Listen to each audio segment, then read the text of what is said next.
He who wishes to peer into the abyss needs simply to wander through Nodcry on a misty night. The march of the Wild Hunt will be sure to drag him into the darkness.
Defensive mode. Good job. Another test. Observe. Night falls.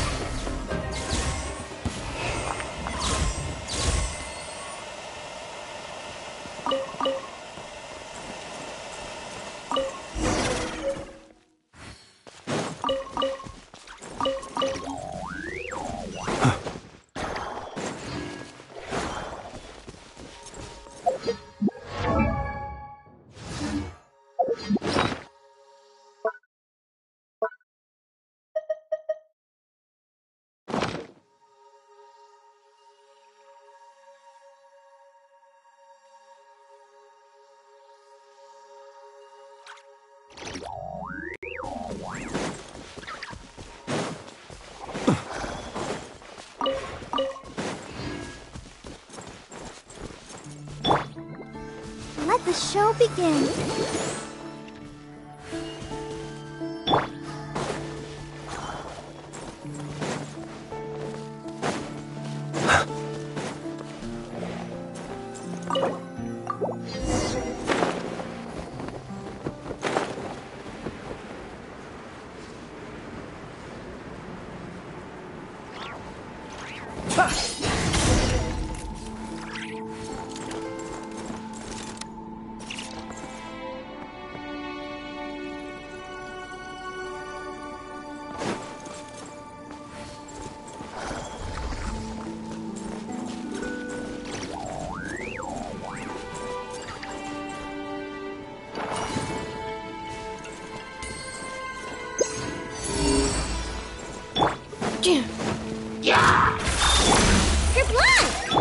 Be silent. Beware the creatures of the night.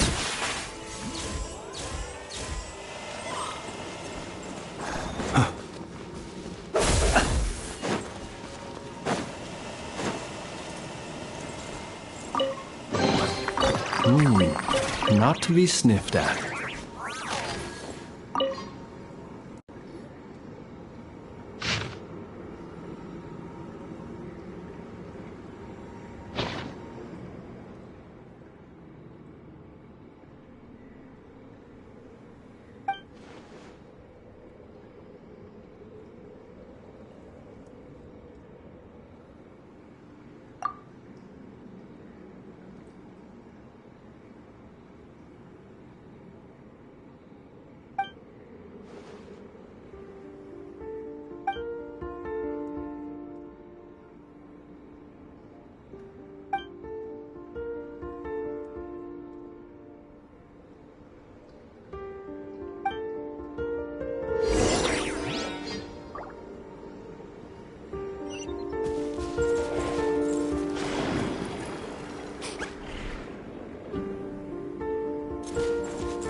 Accelerating.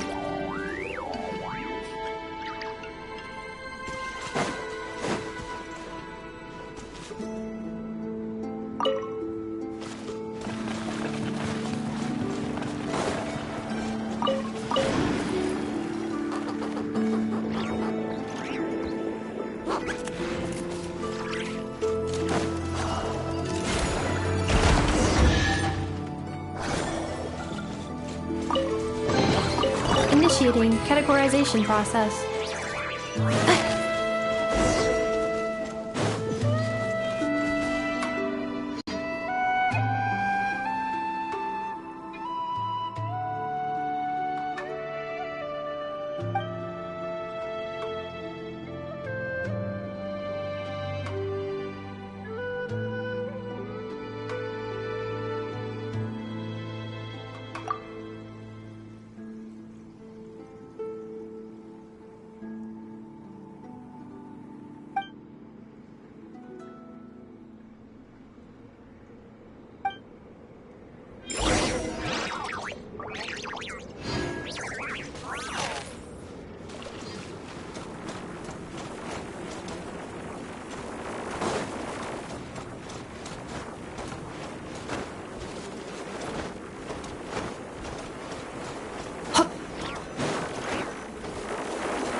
Accelerating.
Let us have a modicum of patience. Richness and complexity.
You're here! Finally! Is something wrong? Monsieur Neurvalette and Lady Farina, they seem to have gotten into a dispute!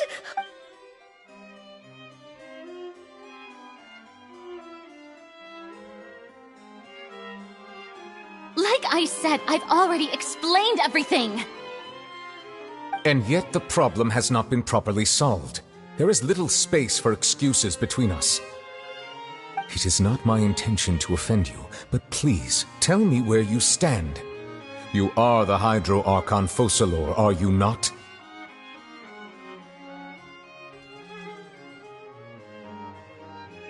Look at this. This is a list of the victims from the recent Poisson incident.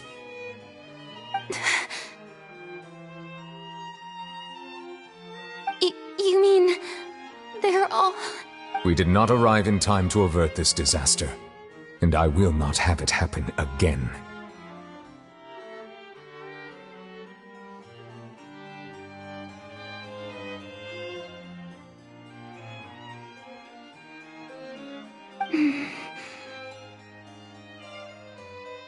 I will say this once more. You must tell me everything you know. Yesterday, I found 3 stone slates in some ancient ruins near Poisson. Do you know anything about those? Seriously? You're questioning me like this is a court case now. I don't know anything about that. But you found them in some ancient ruins, you say?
That's correct, which is why I came to ask you some questions.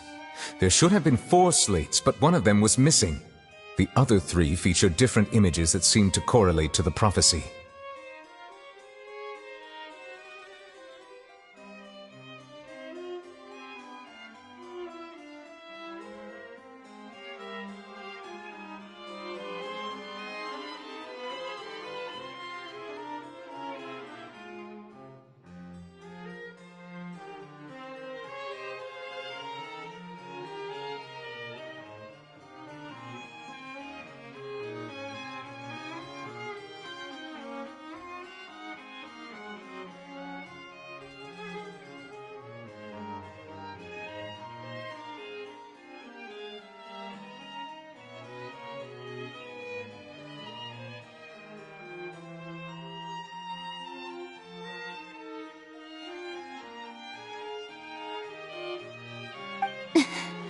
The prophecy?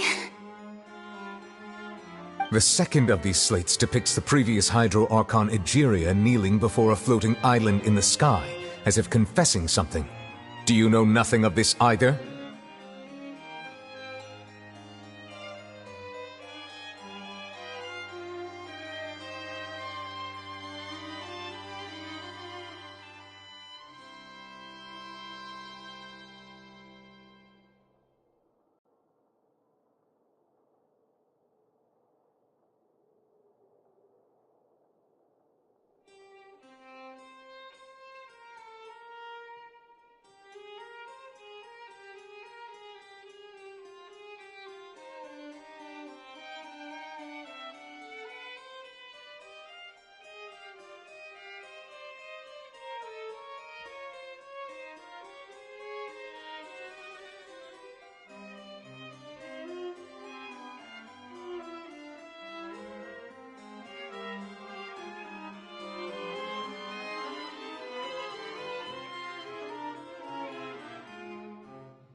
I don't.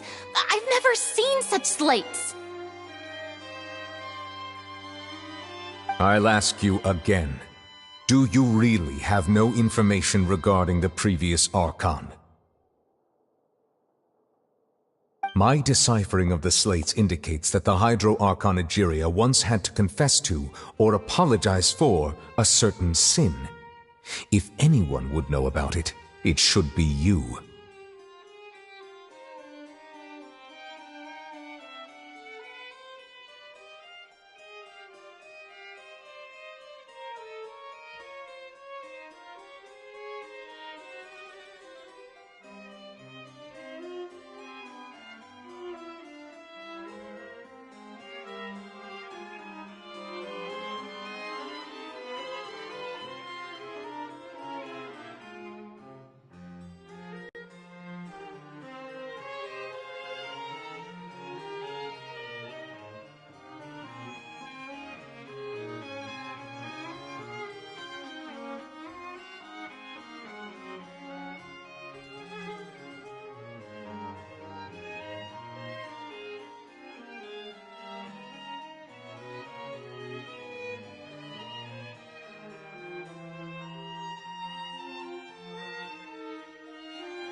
All gods don't have the same secrets, you know.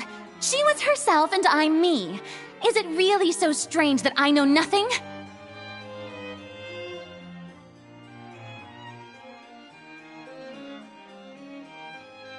I understand your concerns, but I'm sorry. I just don't have anything to tell you.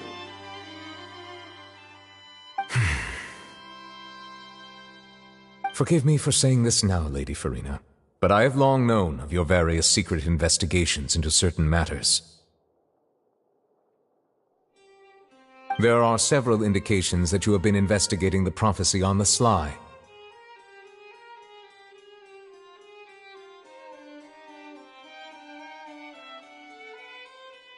This is not strange in itself, considering that you are the Hydro Archon.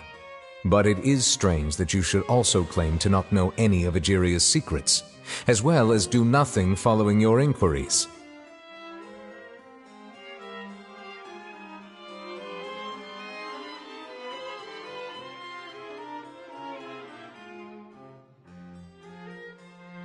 You have never been as superficial as you have presented yourself to be, nor are you a fool. And yet, your behavior is very inconsistent.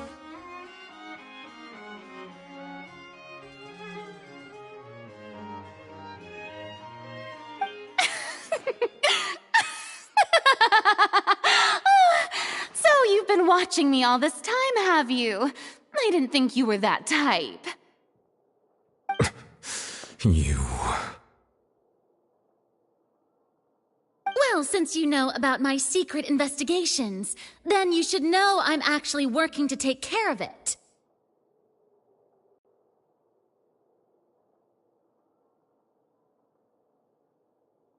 There's no point questioning or suspecting me. You're the Eudix, but you're still my subordinate. You should be following my lead. Just trust in me, your Archon, and do as I say. Never mind whether you can truly convince yourself to or not. It'll all turn out fine.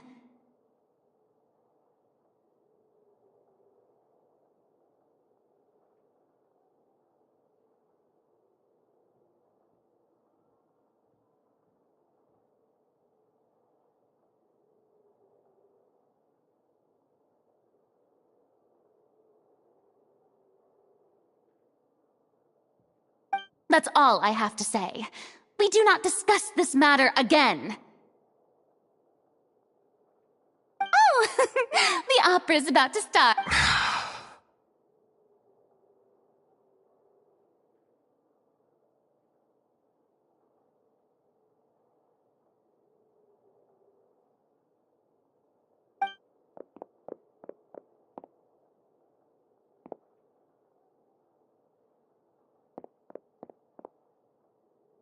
Did Farina not notice us standing by the door? Wonder what's up with her. She was smiling. Huh. She didn't seem in the mood to care if we were listening in or not.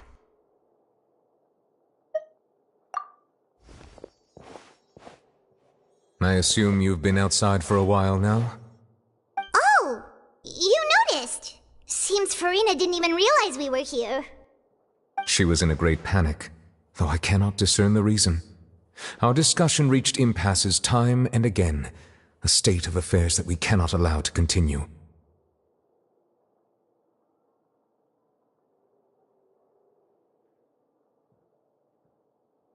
Still, I do not understand. Dialogue is the basis for understanding, so why did she keep refusing to engage?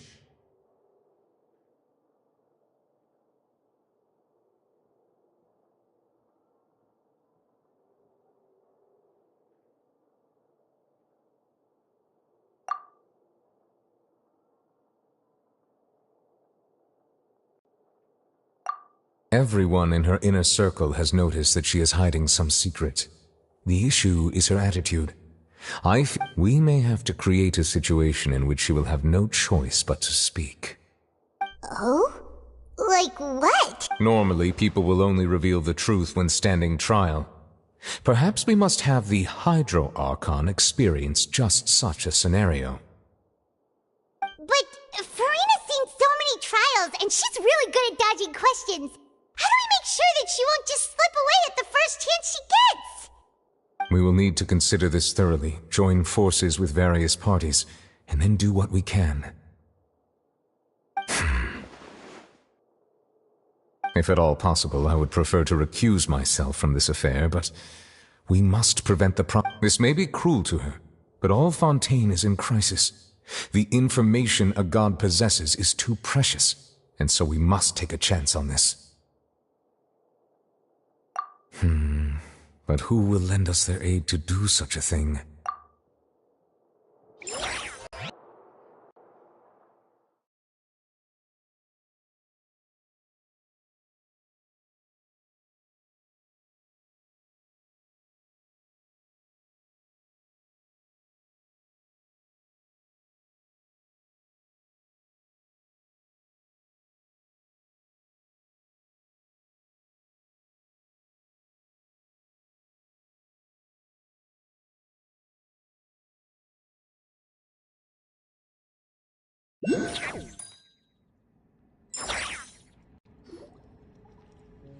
Well, that's everyone, huh? Speaking of which, it was pretty smart of you to think of hiding here. Poisson was just involved in a disaster, so it's presently devoid of people. That naturally makes it the best choice. And here you are drinking tea like it's the most natural thing in the world, huh? That's what family should do. Sit and enjoy a leisurely time together. It's nice to enjoy tea here, you know? Care for a cup? Lend me your ears, everyone. Or perhaps one of you might like to start us off. How about you, friend? Me? No, I don't think I can. Then, how about you, good sir? I fear that I will cause the mood on this boat to become as somber as it is in court. Well then, I guess we're lucky we've got a local like me to organize things. Wonderful, the spotlight at last. I guess I'll be facilitating things from here.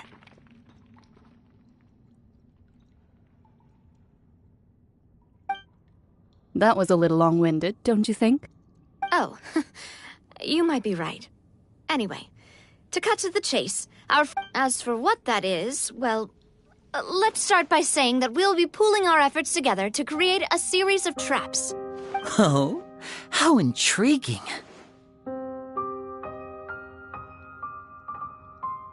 Well, it's just an expression, really. One that I just learned from Chlorand, and used on the spot. So, let's invite her to explain in detail. A round of applause, please. Huh? Didn't you say that you would— Oh, come now. Your work doesn't involve much public speaking, right? This is a good chance to practice. You might even pick up some— I see. And what does my boss say? He is glad that you consider him your boss. Do go on.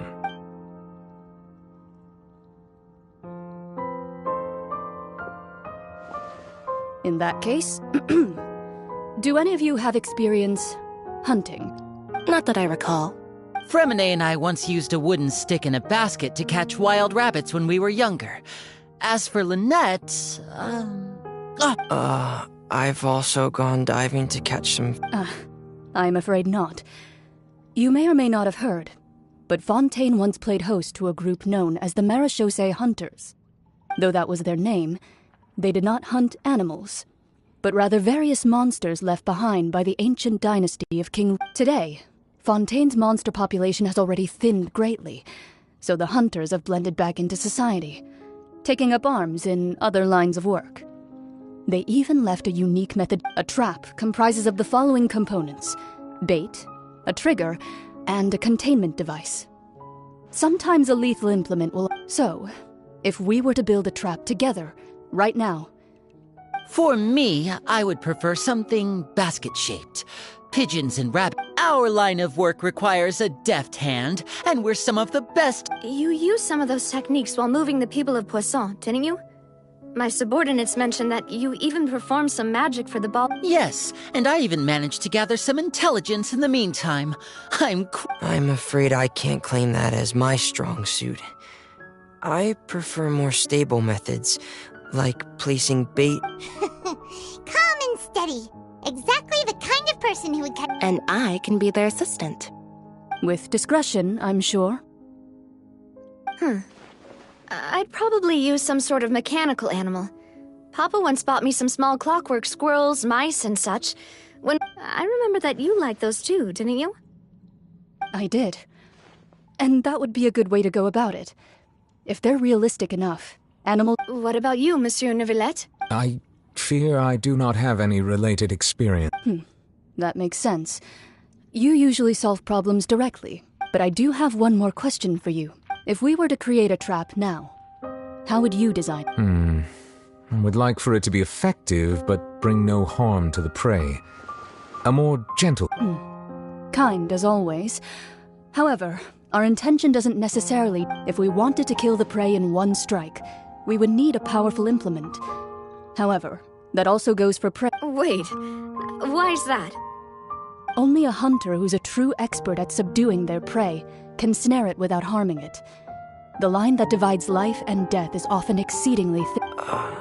So, are we going hunting together? We hadn't thought of seeing ourselves as hunters. If our means of capturing and dealing with our prey is to put them on trial, then the hunting metaphor is actually quite accurate. But we shall require much more courage than any hunter to judge a god, a being whose seat is an exalted throne. Oh, so that's what's going on. Sounds very interesting.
tough few days, hasn't it?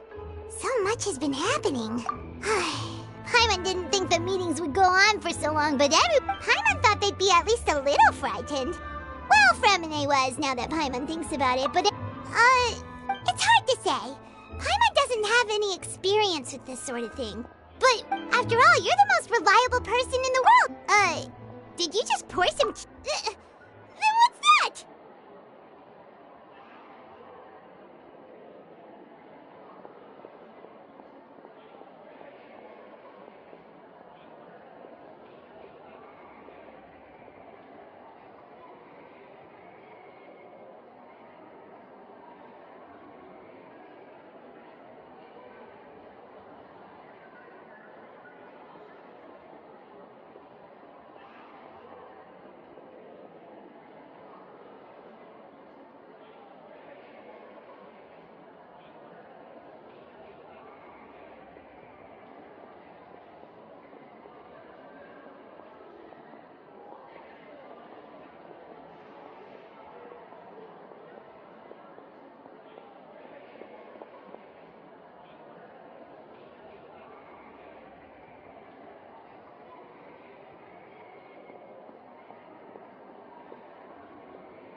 Never seen that cup before. Don't be frightened.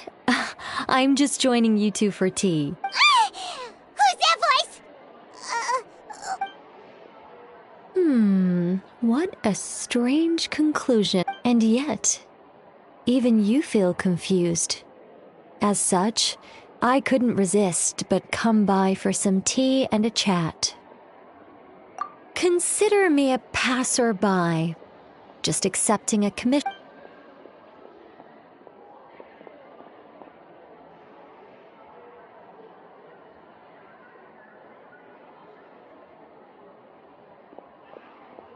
Precisely. Call me in, a mage who wanders the world. At least, that's how my friends have suggested I introduce myself. The prophecy. Yes, what has been prophesied will be fulfilled. You may view such things as the history of the future. What? Then is there any way we... People call such things fate, and it is written in the stars. It cannot so easily be altered. Just as prophecies are usually only the future as seen from the perspectives of the gods, could things be happening in hidden corners, where the gods' gaze does not fall? Are the things that you shall see different from the fate that the gods perceive?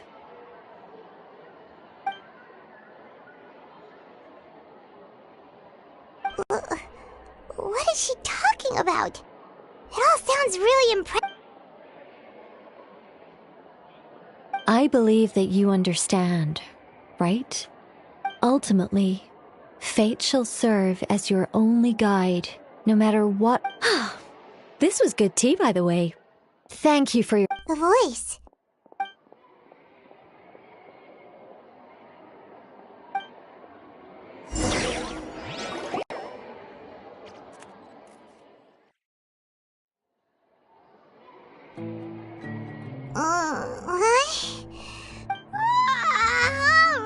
Alright, Kami.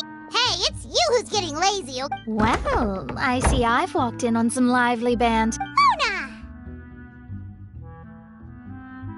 Fine, just fine. I went to take part in that Steambird panel. Not all Fontainians are pessimistic about this. One journalist mentioned that sitting around and waiting for the end to come would be wrong, and that they should make their own rescue preparation. Did she have pink hair by any chance? Why, yes, it was Charlotte. I assume you've heard of her. I'm in full support of her view. Prophecies are very important, but how can people allow their... That's right! Paimon's glad to hear something. Yes, about what we had discussed before.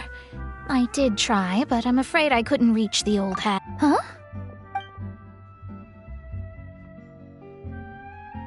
Goodness gracious. Are you serious? She said that even the god's gaze has blind spots. Pretty bold if you ask Paimon. Most people would believe The Hexen Circle members are certainly anything but ordinary. As for the mage named N, the old hag has mentioned her a few times. She said that N's sense of direction is incredible, but I've never met her. And if she were still alive, she'd be... Well, suffice it to say that the hag's at least a few hundred now, and N's been around. Whoa, the Hexen Circle sounds like a scary group. Their abilities alone are pretty terrifying.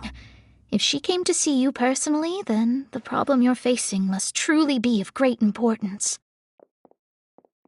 Well, it's not like Paimon could understand anything she said. Yes, she was quite cryptic, but I suspect she means that there is still a way to turn things around. She didn't say when or what that would be, though, so perhaps it is something that you cannot know right now.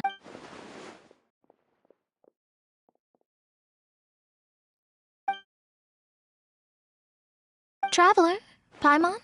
Oh, we're fine. We're just a little down right now. I see. I feel that same sense of desperation, too. I guess you could consider me someone who has often witnessed fate. So far, but even so, I still hope for, and believe in, miracles. Perhaps that's what N was trying to tell you. Not to lose heart, and to believe that what you are seeing... I did originally think of steering clear of all this, but I couldn't. Even if this is all futile. Huh. You do have a point. There I go, talking about astrological principles again. Sorry about that. The moment I start talking, it was worth trying to comfort you, even if only a little. I believe that you'll help. I suppose that might be why we always seem to meet. Paimon feels kind of moved by what Mona said. Hey, Traveler. Paimon suddenly feels like going outside for a walk. Let's walk around the city, shall we? There's a few spots we always like to walk by.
People ought not be so frightened of ghosts.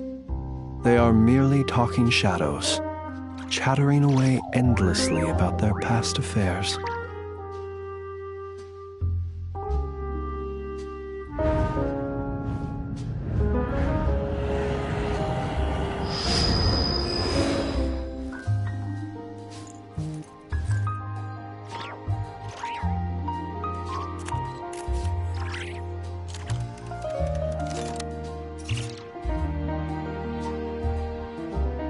Let us have a modicum of patience for the richness and complexity of humanity.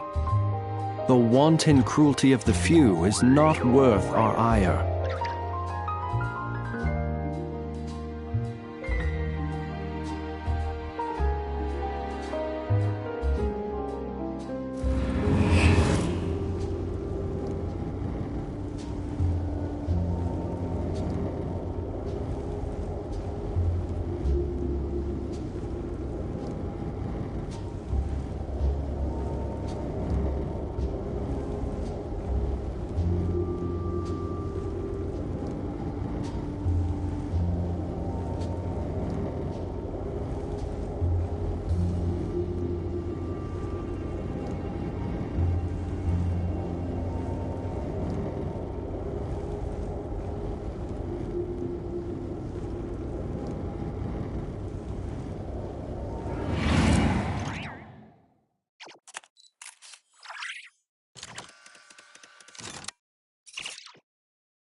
He who wishes to peer into the abyss needs simply to wander through Nodcry on a misty night.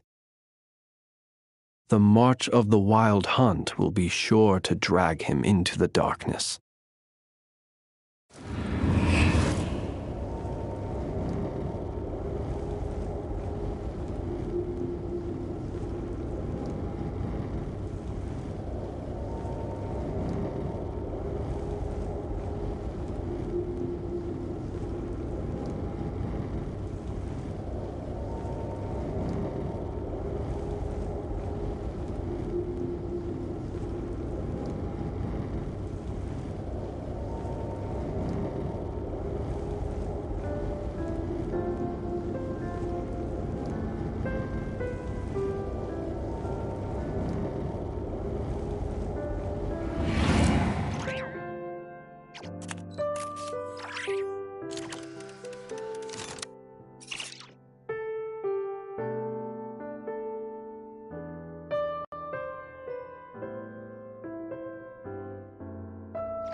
People ought not be so frightened of ghosts. They are merely talking shadows, chattering away endlessly about their past affairs.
Let us have a modicum of patience for the richness and complexity of humanity.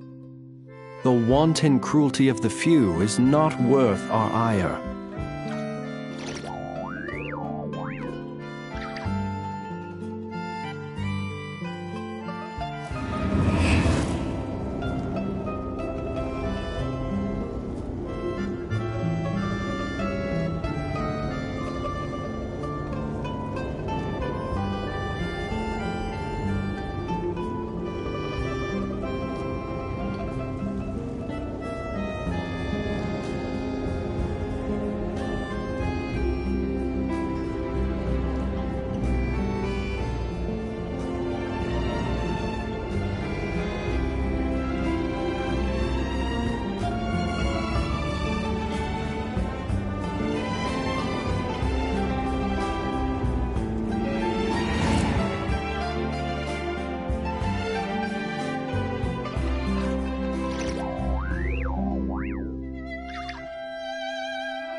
People ought not be so frightened of ghosts.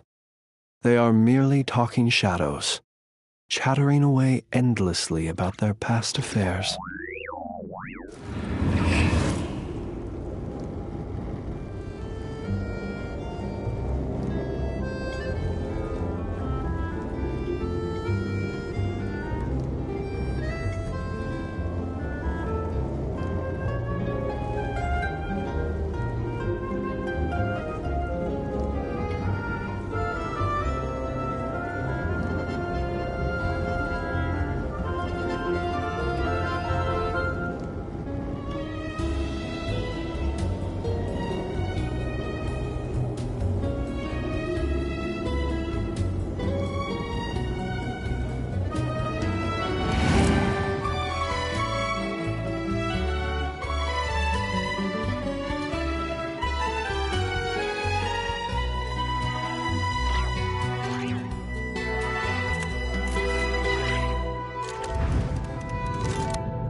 Let us have a modicum of patience for the richness and complexity of humanity. The wanton cruelty of the few is not worth our ire.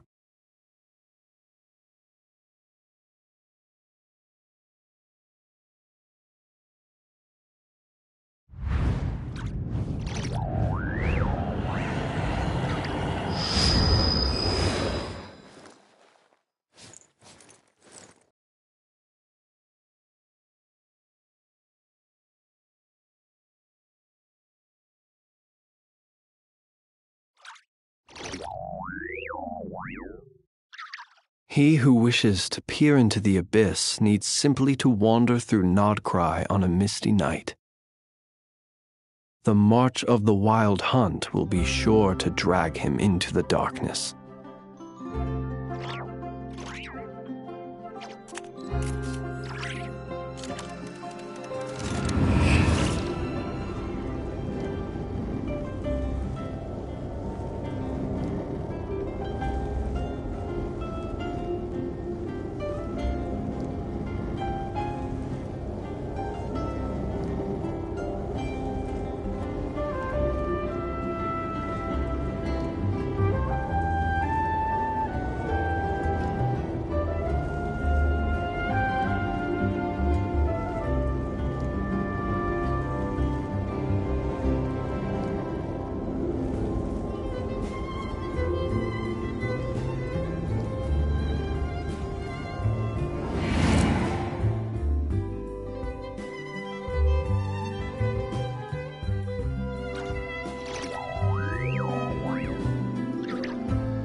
Let us have a modicum of patience for the richness and complexity of humanity.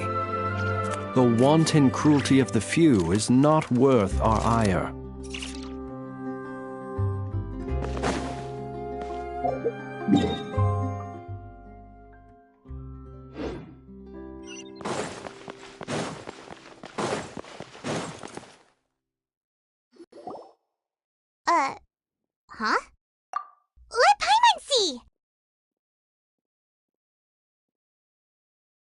The underwater stronghold, the Fortress of Meripede, has continued in its noble autonomy, but that my recent attempts to enter the fortress bore little fruit. Thus, did an Outlander friend become the focus of this report, a blonde adventurer with their white fairy legends trailing in their wake. It is said that this mysterious... So while the fortress's interior remains a mystery behind closed doors, do not fear, for the tales of the traveler, journalist Charlotte's biggest scoop yet, the Traveler's Trail, World Walker. Charlotte took so many awesome photos of us and we never even... She hasn't been able to get a hold of anything at the fortress, so since we're easier to find, she's using us as the subject matter. Ugh, seriously? Well, fine. Those headlines and photos do look cool, so So these are the kind of headlines they're going for these days.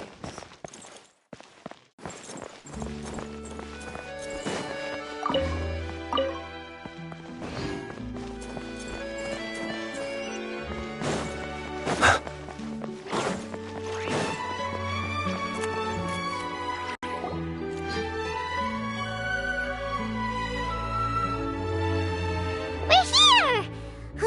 Paimon's hungry. Should we go in and get something to eat?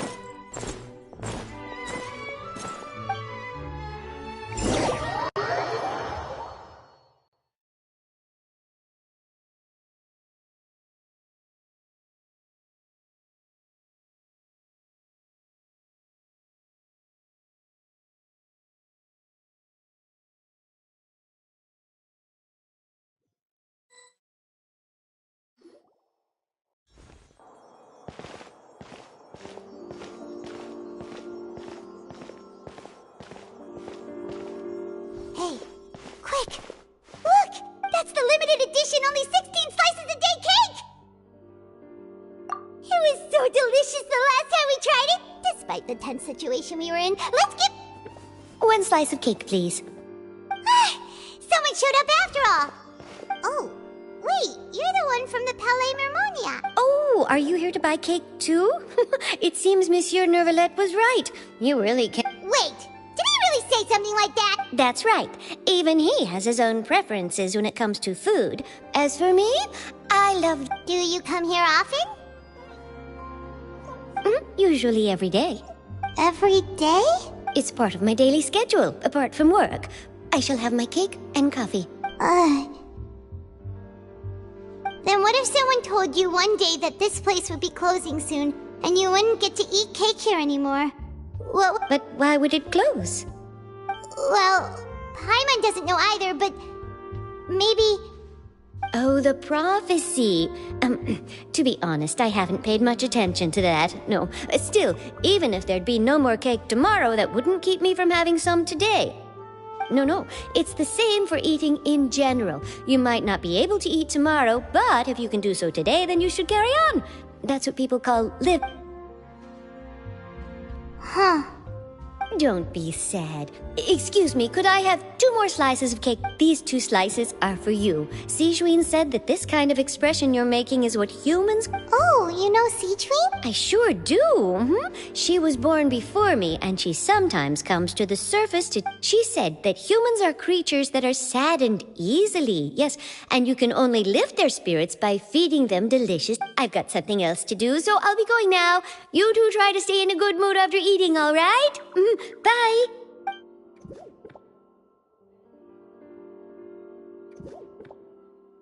And there she goes.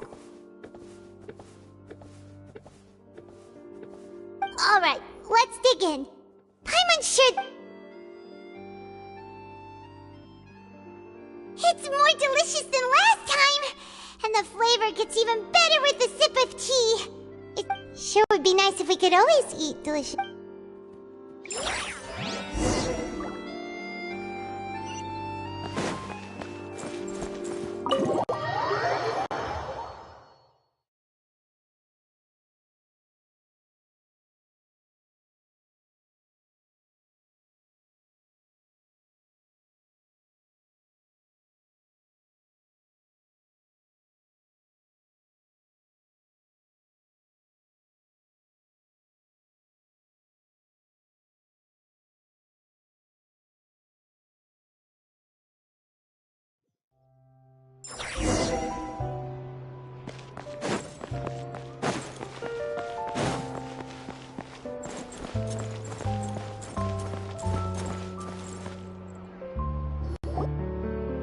Wow! If it isn't the Traveler and Paimon! Oh, have you seen the article I... Ha! You've got some nerve! You just used us to make some quick... Oh, you needn't worry about that. I heard that you were in Poisson some time back, so I sent you a letter to discuss just that. It's all right, though. I've set aside the amount intended for you. I've even set the table with some food. Really? Oh, you're the best! You're almost a little too easy to win over, Paimon. If I were a journalist with ulterior... Oh, Paimon knows you're... Still, what brings you here all of a sudden? A friend of ours met you a while back, and when she mentioned it, we thought of coming... Ah, so you know Miss Mona as well. She's a guest columnist for our paper. Really good one, too. So she mentioned me? What did she say? She said that you're a real daredevil of a... Nice. In which case, can this daredevil journalist dare to request an... Huh? So your article... Oh, of course it doesn't. That was more like live photography. What I'd like to do is dive deeper. Yeah, are we even qualified? Why not? If I say you're worth an interview, then you're worth it. But not right now, of course. I'll need a few days. Oh, in that case, we'll just chat when you have the time then? Oh, so that's a yes? Ooh, splendid! I'll tell the editor-in-chief immediately. I'll have to apply for lighting, a venue. Whew, so much to get done now. Talk to you later. Wait, Charlotte, Paimon's still got a question for you. And what's that? If, just for example, Fontaine were to be flooded tomorrow, what would you do today? Huh, that's the prophecy you're talking about, isn't it? I mean, I do hear about it often, but I've never once thought that the day could be tomorrow.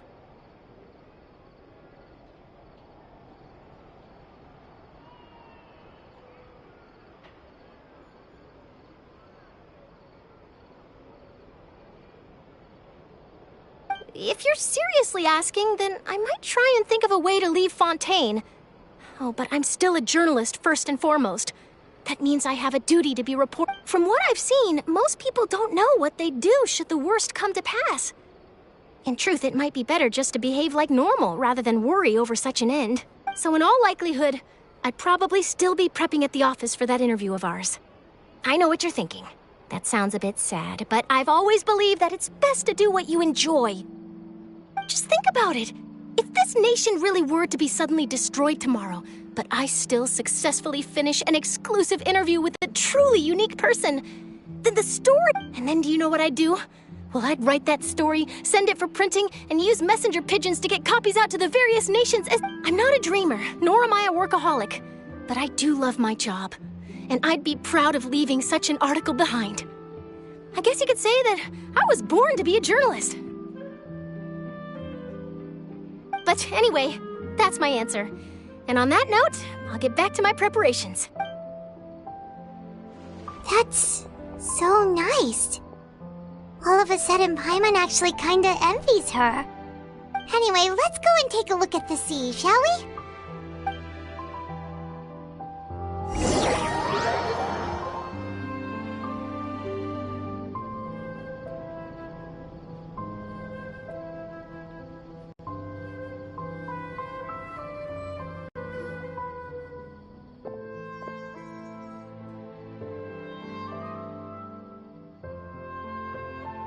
Paimon's been thinking.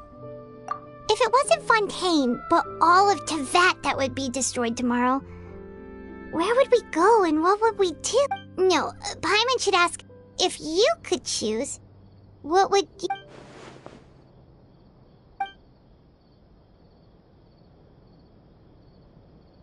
We've always been moving to the next destination, so we haven't spent much time thinking about these kinds of things. We didn't have to either, with us always being on the road and whatnot. You mean, still traveling? Huh. Wait, isn't that...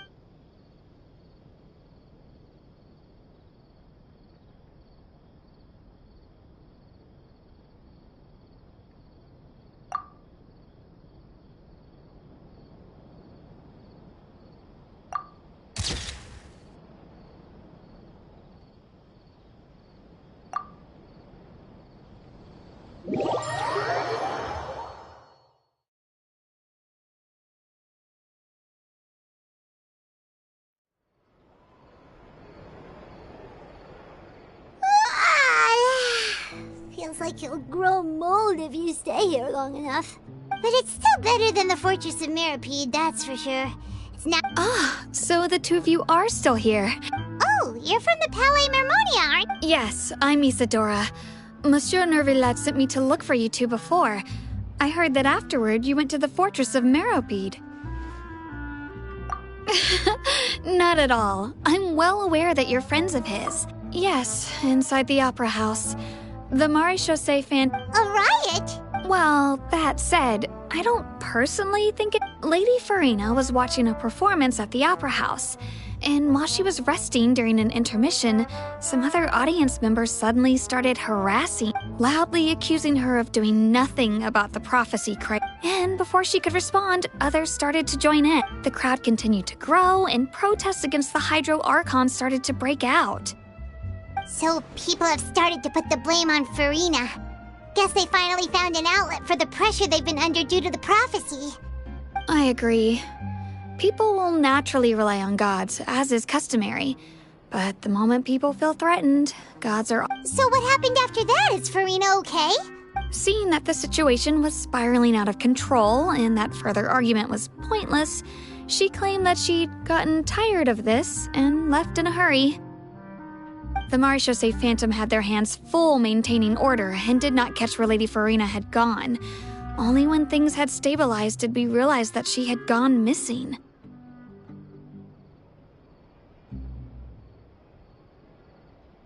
So, you mean she's— That's right. The Maréchaussée has dispatched many people to search for her. That said, I don't think there's much to worry about. She is a god, after all. Even if she were to fall into the hands of rioters, what could ordinary people do to her? Good. Monsieur Nervillet sent me to tell you about this. Don't worry, this is more than enough to go on. Thanks. Ah, is that so? Well, all right then. Well, sounds like we should hurry over to Poisson then. If we know Farina, she won't try to fix things in this situation. Instead, she'll look for a place to wait out the heat. And, as we also know, she may be loud and dramatic, but she doesn't have a heart of stone. When Nervillet was talking to her in the Palais Mermonia, and she heard about Poisson, she couldn't hide her. It would be hard for her to ignore being accused. Paimon thinks Farina's probably taken the opportunity to slip away to Poisson and try to relieve the sense of guilt that she's feeling. Huh! Well, what do you think? Paimon knows the answer, of course, but Paimon can do the analysis to back it up. In that case, there's not a moment to lose.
That's Farina, right over there. She really is here all on her own.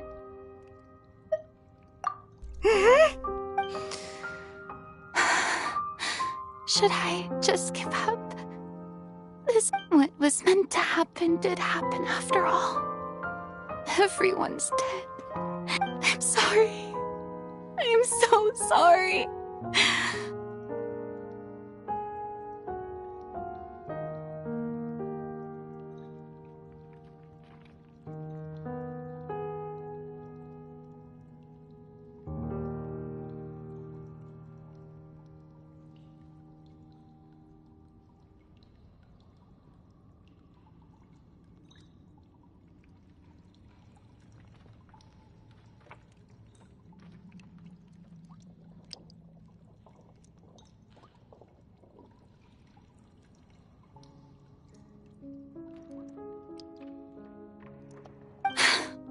Give up, Farina. There's no point in holding out.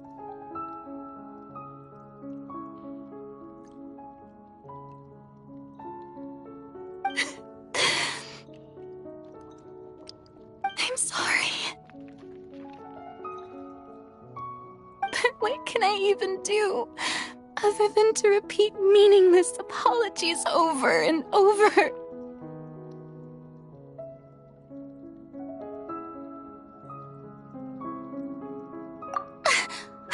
Who's that? Don't worry, Farina, it's just us. So it is you, blonde traveler from another land. Why, I almost thought you were someone from that mob of my Farina, you were crying just now, weren't you? The tears... What do you mean, tear stains? Oh, I remember. The show at the Opera House earlier this morning was so moving. I'm still trying to process it. Who did that uncivilized rabble think they were, disturbing my enjoyment of the arts? They even dare to tout their Archon. I must teach them a lesson. I can just imagine their twisted and frustrated faces once they realize it. Oh, and I'm sure Nouvellette and those people from the Maréchaussée Phantom are freaking out right next to them, too.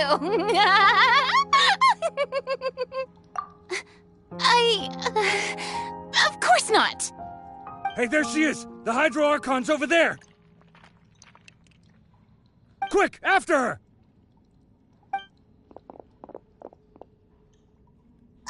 Farina, those people seem to be after you.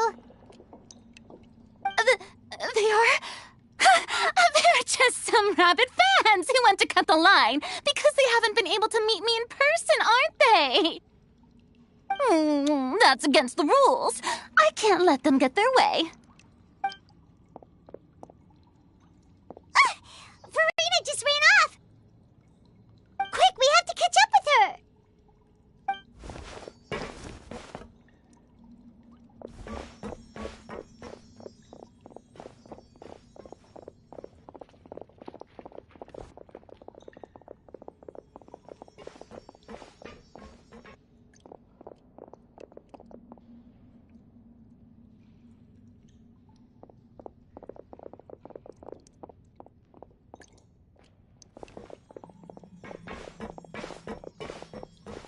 This should be the place, right?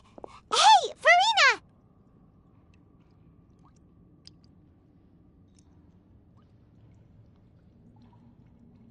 There's a good hiding spot over here. Quick, come to Paimon before the rest of them catch up to you.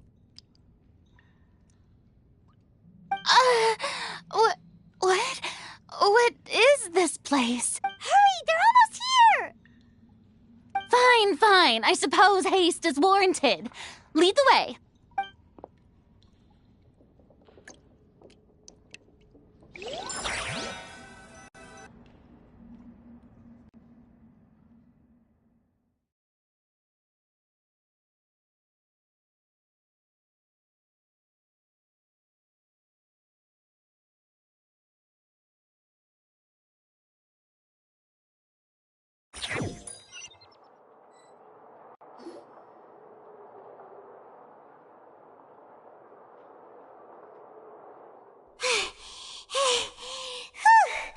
Paimon's exhausted.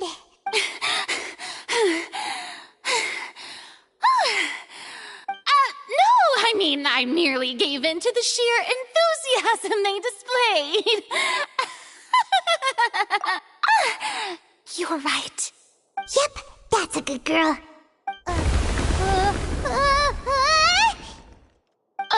What's happening?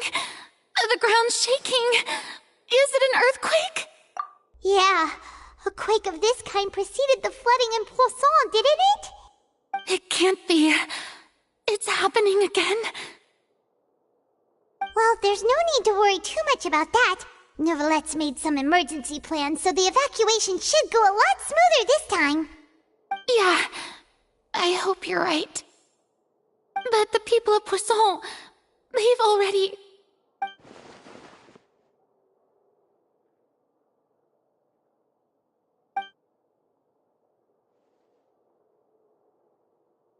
It's true. I've been investigating the prophecy for hundreds of years. I once had informants all over Tevat, searching for clues and feeding information back. I've tried all kinds of ways, too, to hold back the sea. Anything to keep the coastline from advancing. But all my efforts proved to be futile in the end. Really, the truth has been clear to me for a very long time. We cannot make an enemy of the divine. No matter what we do, the will of the heavenly principles will have its way, and the prophecy shall be fulfilled.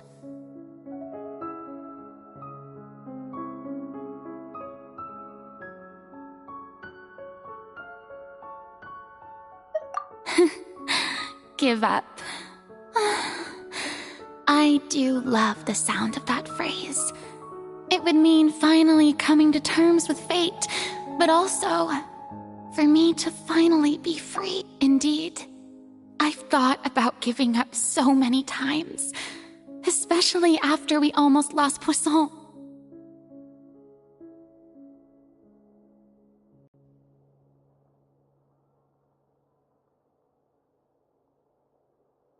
Fate is really unreasonable, isn't it? It has no heart and obeys no rules. The prophecy has only just started to come true, and so many people have already lost their lives. But just now, it all became clear to me. I still don't have the right to come to terms with fate on behalf of everyone else. As long as the final moment hasn't come, it's still not too late. Don't worry. I will keep hope alive for... Well, that's enough for now. I got the impulse to play the stricken maiden, but honestly, considering my rank and station, that wasn't a good fit at all. Don't take any of what I just said seriously. How could I possibly let Fontaine fall to the whims of trivial prophecy? Come on! Paimon could have sworn you were actually being honest just now.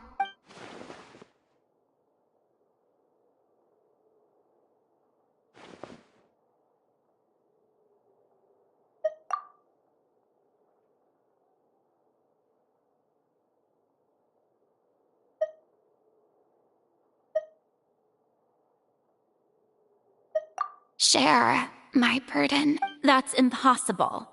It was fated right from the start that this would be my duty alone.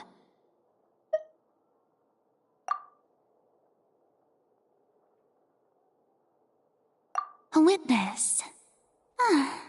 Yes, I've heard that you came to Tevat from beyond the stars, yes. In other words, you never belonged. And if Tevat is, in its entirety, a show on a stage, then... if that's the case...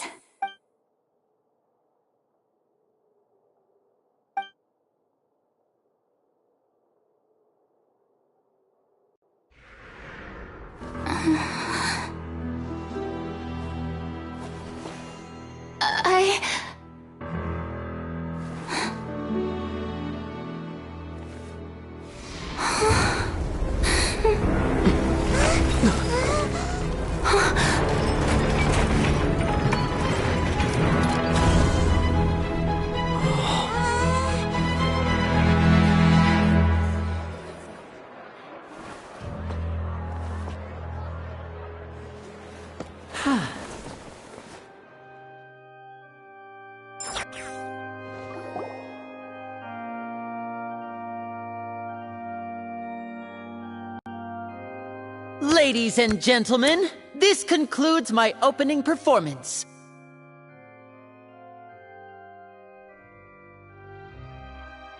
Now, without further ado, we may proceed to the trial of our god.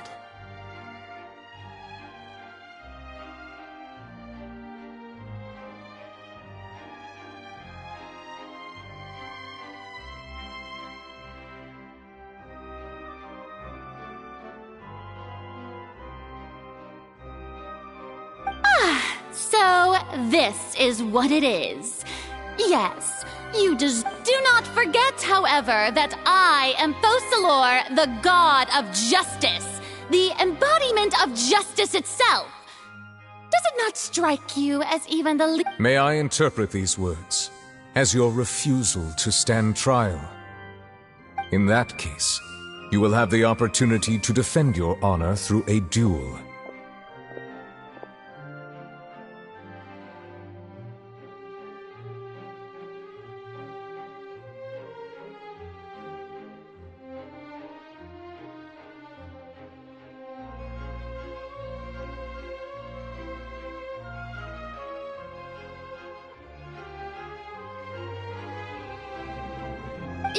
You would draw your blade against a god?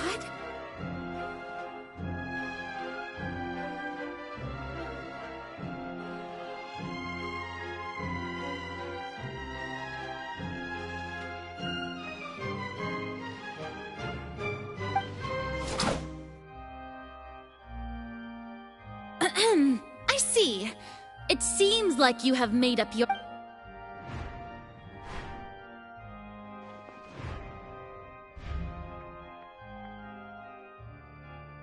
I can't believe it. What the heck is going on? Did I just see an Archon Wow, how utterly humiliating. Lady Farina, what is the meaning? Shh! It would seem that there has been a misunderstanding. To be clear, the raising of both... Looking for excuses again! I raised my hands just now to indicate my acceptance of the trial. I will admit that I'm sorry, everyone. I was unable to protect the... You are not the only ones to be disappointed in me. I, too, am exceedingly disappointed in myself. But now, it is time for the Hydro... I, Farina, will use this trial to show the world the true meaning of justice! This time, I will protect you. Applaud and rejoice. One of the most outrageous and fantastical arcs known to the opera epiclese is now unfolding before your eyes. Mark my words, this shall be one of the most exhilarating and brilliant shows ever to grace the stage of Fontaine. The trial of the Hydro Archon, Fosalor, will now begin. Woohoo! Why does it feel like Farina just took over the whole thing? Like, come on! Didn't you... Also, even though she's still acting super dramatic, All right, then. Who will be my The court asks the prosecutor to please take the stand. Is that so? Very well. Then please speak, witness.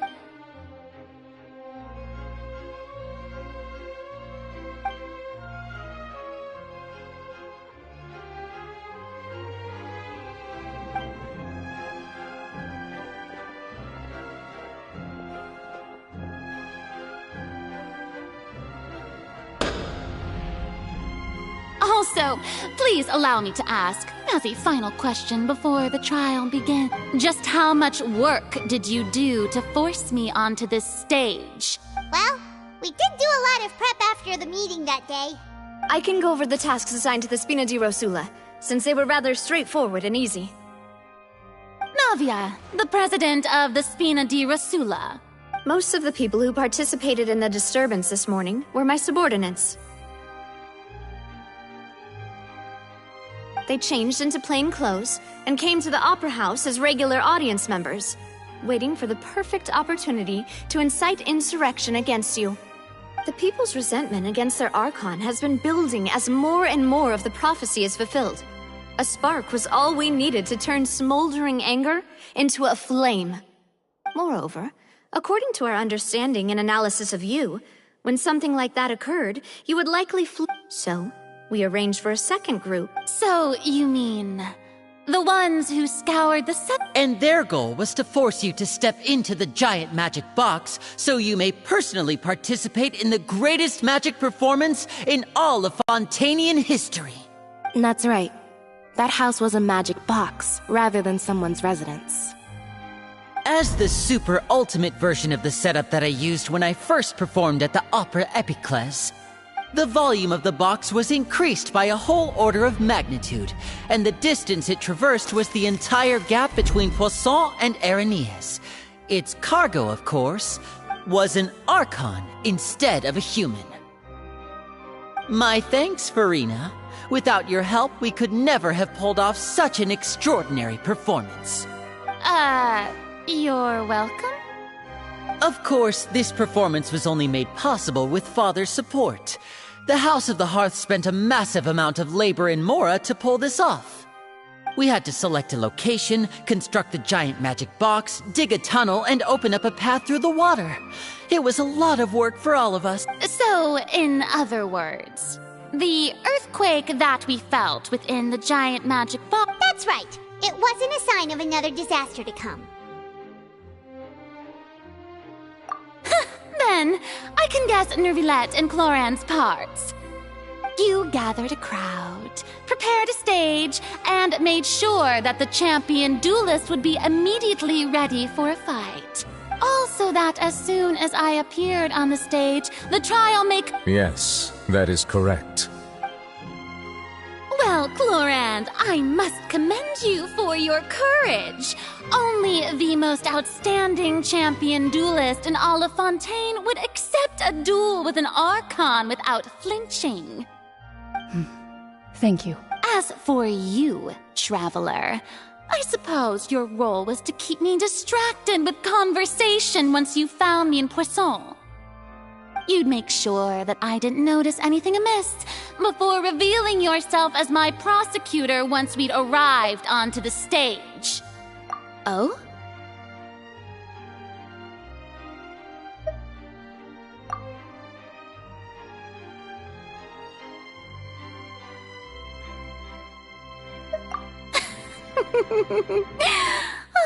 Is that so? Then I suppose I must have missed my final chance. It's fine. It matters not. What's done is done. The stage is already set, so there's no reason to disappoint the audience. Let's see this trial through to the very end.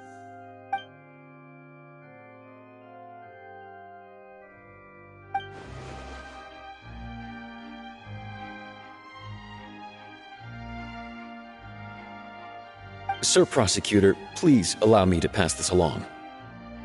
This is a document that Miss Charlotte applied for and received permission to share with you during the trial. According to her, it should speed up the proceedings. Huh? Charlotte wanted to give us something? Oh, so she's here too! Hey, Charlotte! Oh, let Paimon see.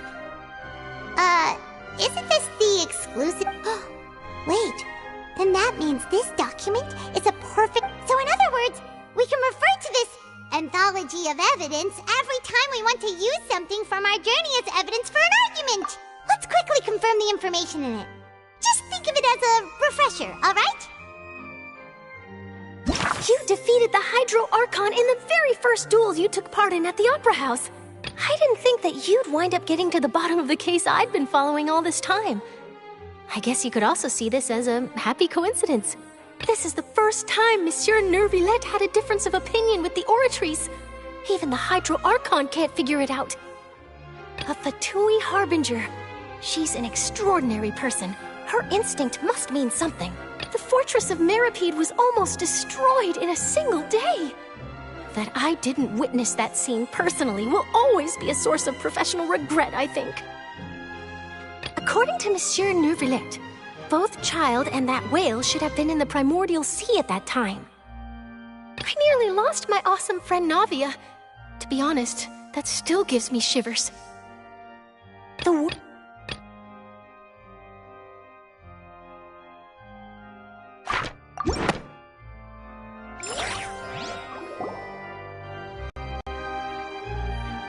The prosecution and the defense are both in position. The trial shall now begin. Oh, come on, Nervilette. There's no need to repeat all the unimportant legalese. Just fast forward to the part where the prosecution lays out my offenses. As the defendant and the lead actress of this performance, I still haven't even been informed of my supposed guilt in all of this. Of course, it is only natural for humans to struggle to understand the actions of a god. However, you will need more than that to convict me of a crime. That's true, but my charge here is unrelated to your conduct as an Archon. Instead, I would like to charge you as a fraud who's never been the Archon in the first place. Wait, what was that? Lady Farina's a fraud? Hey, I came here thinking that we were going to try the Hydro Archon for forsaking her duty, but did I hear that right? She's not our Archon at all? Charge accepted. Lady Farina, do you plead guilty to the charge? Lady Farina. I plead not guilty. How can I be guilty? There is no way that I, Focalor, otherwise known as Farina de Fontaine, a member of the Seven and the Regina of all waters, kindreds, peoples, and laws of Fontaine, could be anything other than your true Archon. Yeah, even though Lady Farina can be rather eccentric, isn't it going too far to doubt her very identity? Yeah, I've never questioned her identity either. Sure, Lady Farina can be super irresponsible, but what... I have cause to believe that common sense will prevail in this case. Many of the members of the audience have known me as the Hydro Archon ever since they were born. There would be no fooling their memory. See? Even the Oratrice has decided to show me its favor. Are you sure you want to commit to a charge that will never be upheld? If you wish to drop the case, I can promise you as the God of Justice that you will not have to face trial for making a false accusation. We will treat everything that's happened as a dramatic spectacle and move on with our lives. What do you say to that?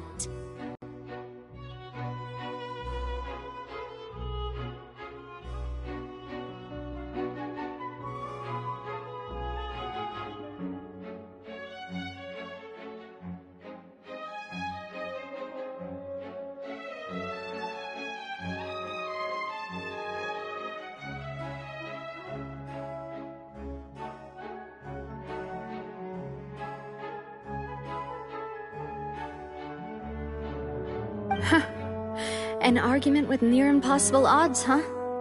We have to not only refute Farina's claims, but also overturn the long-held beliefs of the people.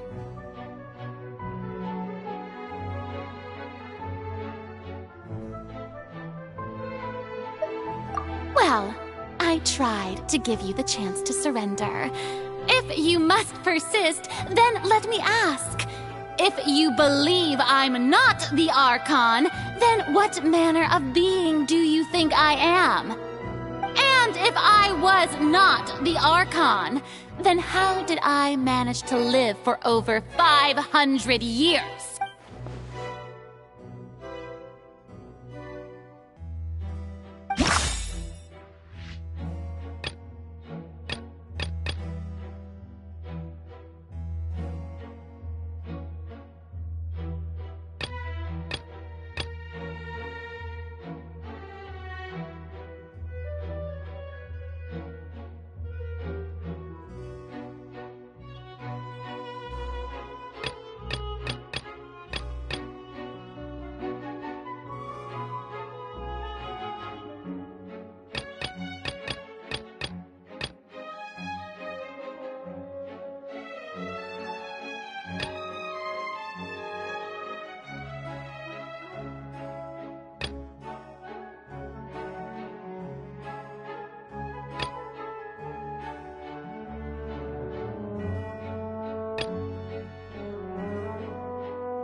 That doesn't sound right.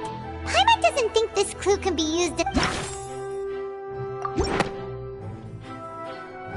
First of all, you may be a member of another long-lived race, which would allow you to naturally possess an extended lifespan. And second of all, even if that wasn't the case, there could be other ways to extend your life. Who gave you that idea? Was it the knave? You'd sink so low as to use a harbinger's words against me. A curse? I once thought it possible that the aura of an Archon might naturally resemble a type of curse. But in light of this claim, perhaps what I sensed was not your divinity, but a curse after all.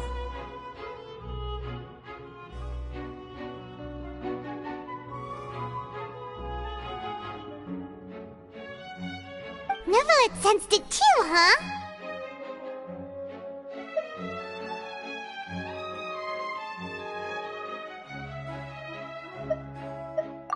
Lady Farina is actually a human? Well, it is true that it's extremely difficult to tell humans and gods apart just by looking at them. It's not impossible.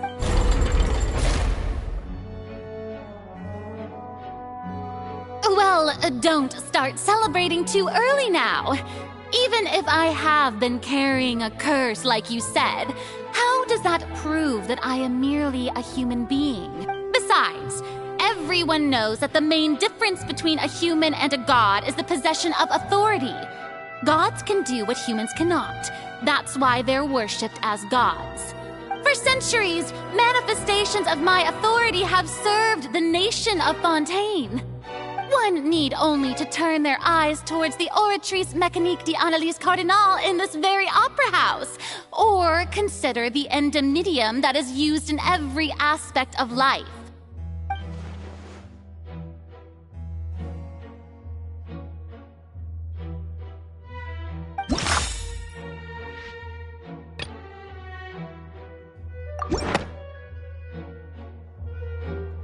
You tried to reference the Oratrice, but weren't you as confused as all the rest of us when the Oratrice declared Child to be guilty without any proof?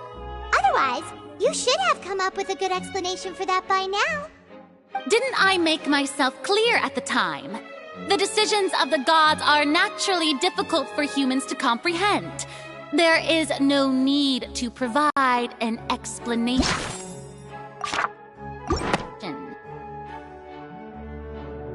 Lady Farina, I believe a reminder of your current circumstances is in order.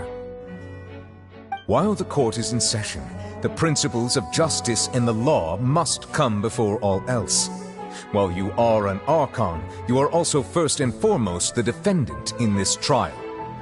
You will prove yourself unable to defend against the prosecution's charges if you continue to withhold vital information against the rules of the court.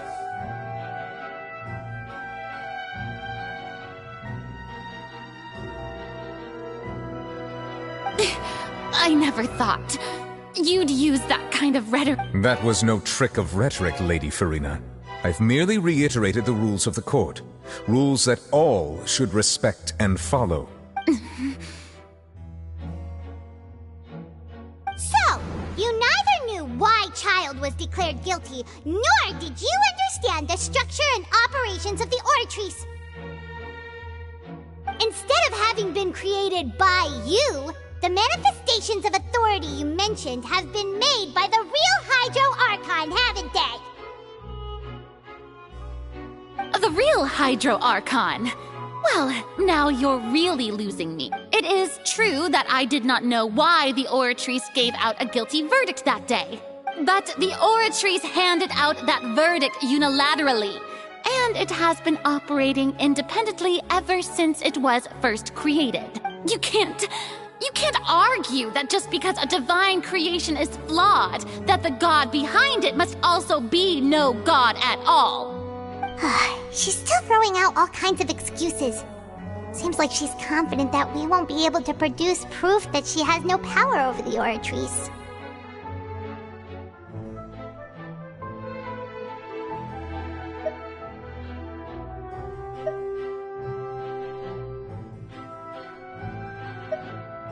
my power as an Archon. There are many ordinary citizens in the audience. If that poses a concern, I'm prepared to extend my protection to the audience. You don't need to go that far.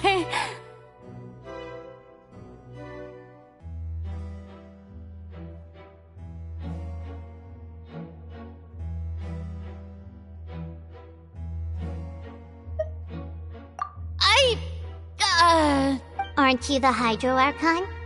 Or is it that you can't even wield the power of Hydro, much less the authority of a god? Indemnitium! Yes! It's all because of Indemnitium! All Archons derive their power from the faith of the people, and I've converted the people's faith in justice into Indemnitium. Thus did I give up all of my divine power to provide everyone with energy for their daily lives. Have you ever seen a more magnanimous god? Isn't that a huge... Yeah, no matter how generous an Archon can be, how could they give up all their power? Can a god with no power even still be called a god? It seems like nobody's buying Farina's excuse. Hey, come now, everyone. Please don't stare at me as if I was a liar. I'm still the same Farina you knew, right? The one that you loved. Shouldn't you want to believe in me? Please? You've got to believe me. If what the prosecutor said is true, she really has committed a grave offense. Did she deceive all of us? And all of our parents and grandparents too? And all of our ancestors? Ever since they were born? Enough! That's enough.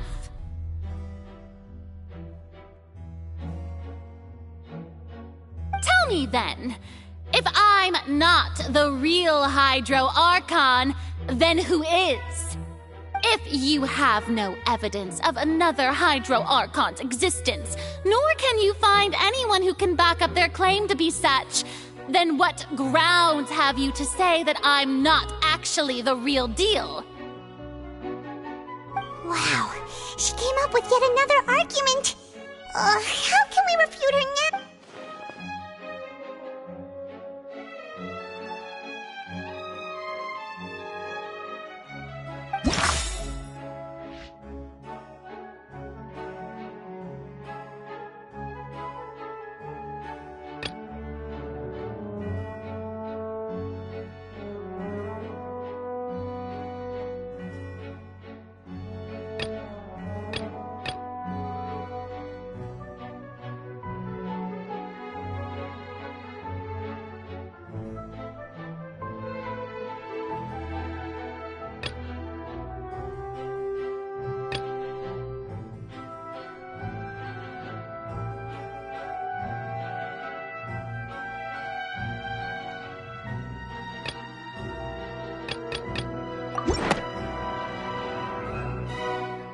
That doesn't sound right.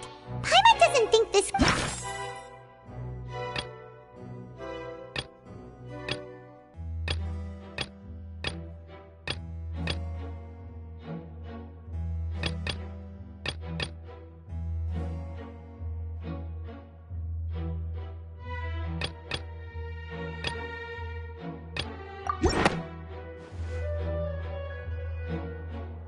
It has been established that all Fontanians can dissolve in water from the primordial sea. And that means... Since you insist on claiming to be a god and not a human, then there's a method that you can use right here and now to eliminate all suspicions of you being the latter. Miss Navia, please apply to serve as a temporary attorney for the prosecution before addressing the court. Though you... Super sorry, Monsieur Chief Justice. I swear this really will... Now, I've brought some seawater from Poisson. As everyone knows, a massive flood struck the area not long ago, taking many lives, including those of some of my closest... So, Miss Farina, would you dare to touch some of this seawater? If we are to believe that you are indeed the real Hydro Archon, touching this seawater would have no effect on you. All it should do is strengthen your case. But if you don't dare to touch it, then we would have basically proved Oh, and I must remind you that after the disaster at Poisson, nobody wants to see any more people dissolve. I do hope you'll act prudently and choose the simpler path of admitting guilt. Navia from the Spina di Rasula. The Spina has governed Poisson for many years. If Lady Farina is indeed just a human, she's probably Fontanian like all the rest of us. Would she really dare to try?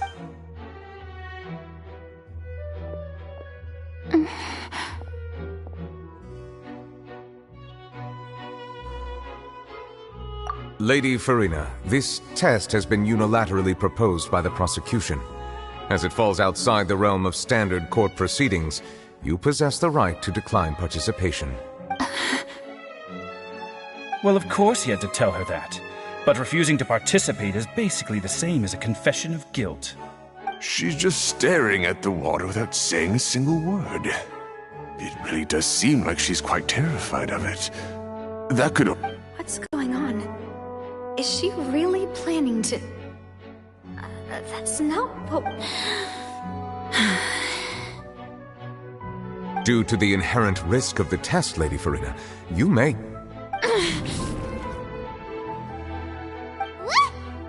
Hey!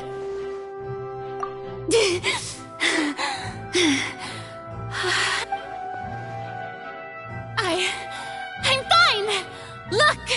Look at me, everyone! My hand is still here! I haven't been dissolved! Will you believe me now? I really am your Archon! I'm nothing like a normal human who would fall apart as soon as they touch this water! Really? Was this not the most obvious thing in the world? Miss Siegewien? If you're present, Miss Siegewien, please come forward and attend to the defendant. Siegewien? Don't be nervous. It'll just take a few seconds. Let me see. That should be enough. Please announce the results of your evaluation to the court, Miss Siegewien. As everyone doubtlessly saw, Miss Farina was displaying symptoms of hyperventilation and flushed skin. She was experiencing the adverse effects of exposure to primordial seawater. The extent to which she was affected is the same as other humans when exposed to primordial seawater of a similar concentration. Thank you, Miss Siegewien. Lady Farina, you may return to the defendant's stand. Oh, wait. What did she just say? I didn't get dissolved! Shouldn't that be enough to prove my innocence? Well, considering your tendency to run from your problems, we did originally prepare a direct sample of the seawater around Poisson. However, after extensive discussion, we exchanged it for a sample that is not concentrated enough to dissolve an actual human. We don't want anyone else to lose their life to the sea. Yeah, so out of regard for Farina's life, you secured a low-concentration sample and asked the head nurse to serve as an expert witness. It's a great thing that the direct sample wasn't actually used. Farina could have... I can't believe... You...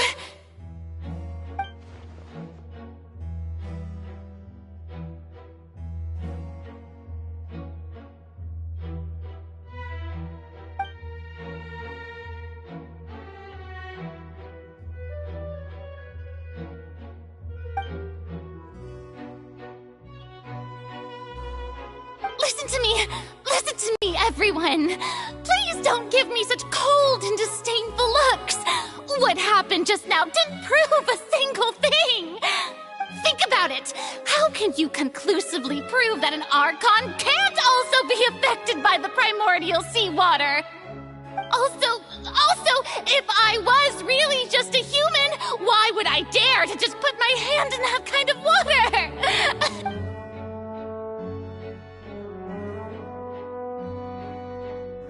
Please, everyone, anyone, just listen to me! I swear, I really am your Archon!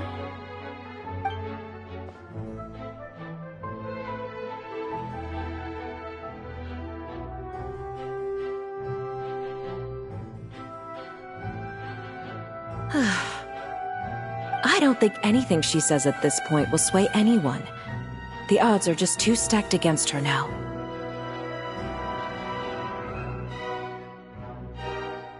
With all the things that have been said, Paimon doesn't think there's any way left for Farina to win. I believe the time for arguments and presentation of evidence has come to an end. If there are no objections, we will move on to the final judgment.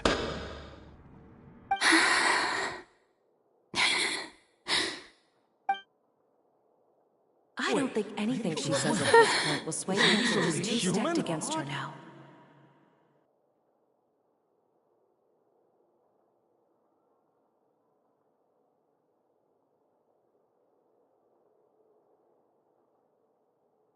In my capacity as Chief Justice, I shall now render judgment on Farina's misrepresentation of herself as the Archon of Fontaine. As a human who knowingly deceived her fellow citizens, Farina is guilty.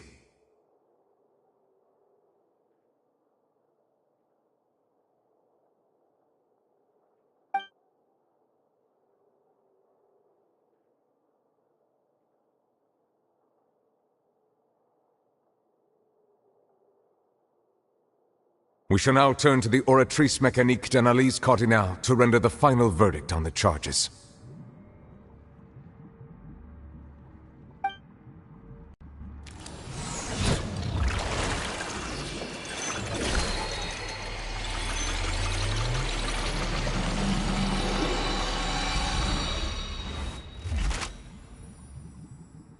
According to the judgment of the Oratrice Mécanique d'Analyse Cardinale, Farina is... Well, what's wrong? What's the Oratrice's verdict? No, the Oratrice also displays a guilty verdict. Isn't that correct then? However, the exact wording of the verdict is thus: the Hydro Archon, guilty, to be punished via the death sentence.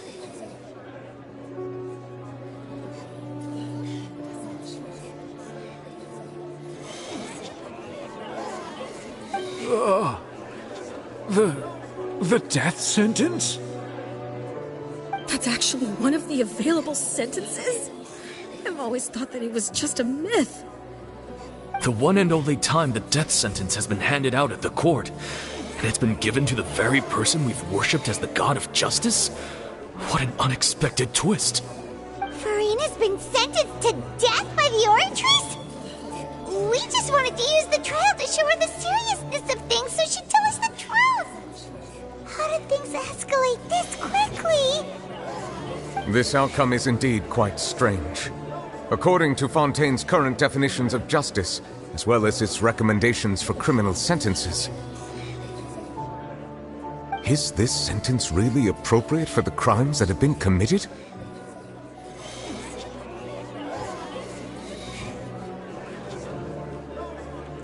Yeah! Even Vacher wasn't sentenced to death by the Oratrice. You know, the real evil mastermind behind the serial disappearances case. Indeed.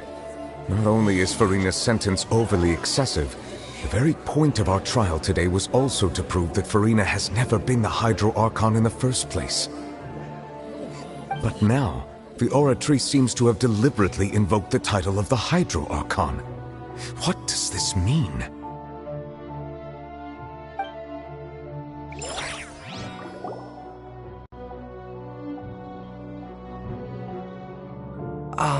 Excuse me, if I may interrupt. Is the trial still going? Fremine! Oh, you finally made it. I assume this means you've completed your mission? Mm-hmm. Any mission Father assigns to me will always be top priority. Is that the first prophecy slate? Huh. So the knave privately arranged for Fremine to try and find the missing slip? I looked everywhere and finally found it at the bottom of the sea. It took me a long time to get around some dangerous stretches of water. But has the trial already concluded? Then doesn't that mean I've come too late? Oh no. Thank you for your hard work, Mr. Fremine. Please allow me to review the record left on the slate.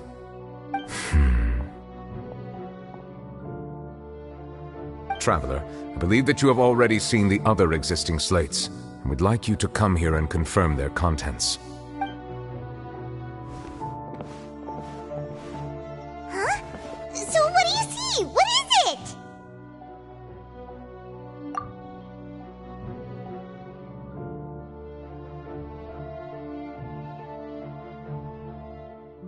I believe I have now made sense of the Hydro Archon's crime. It has to do with Fontaine's lost history.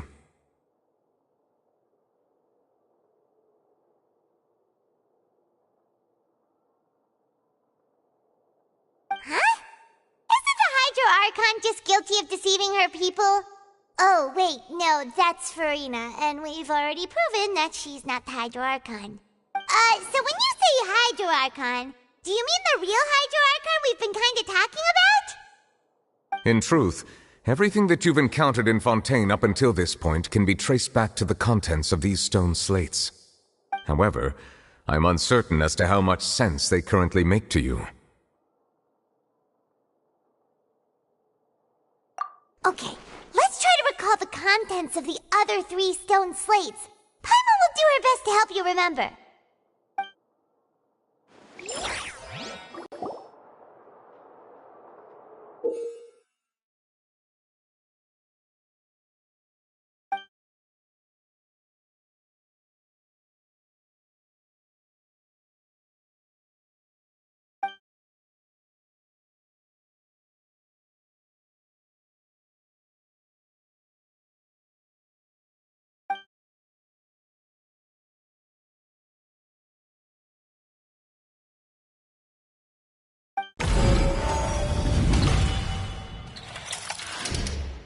Stone slate describes what you just said. It seems to show the previous Hydro Archon using her divine power, and then the Oceanids turn into humans. Does that mean that Fontanians are transformed Oceanids? Oh, Paimon wasn't expecting that. But if Oceanids can turn into humans, then perhaps this process can be reversed as well. The second stone slate shows Celestia floating in the sky, and the Hydro Archon and her people worshipping it together. But the heavens still brought judgment down upon them. This must be the point when the Hydro Archon and the Fontanians were branded with their original sin. Does this mean that the original sin and the Hydro Archon sin are the same thing? The third slate shows the Hydro Archon sinking into the sea surrounded by many people. That reminds Paimon, didn't we also watch that happen to someone else? Well, the fourth slate is the prophecy the Fontanians have been talking about.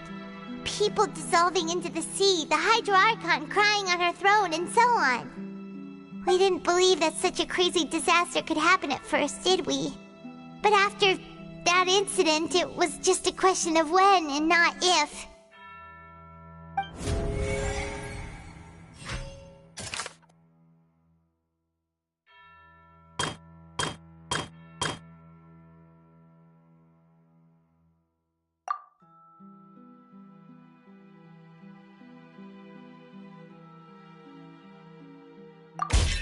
We know from the case of the serial disappearances of young women that Fontanians can be dissolved in primordial seawater. And the first stone slate tells us that long ago, the Hydro Archon used her power to turn Oceanids into humans. This might be the reason that Fontanians can dissolve.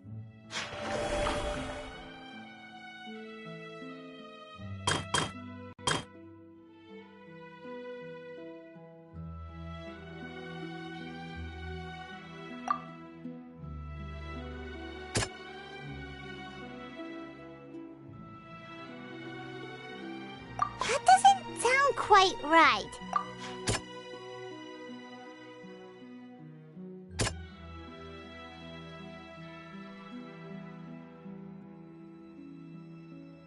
That doesn't sound...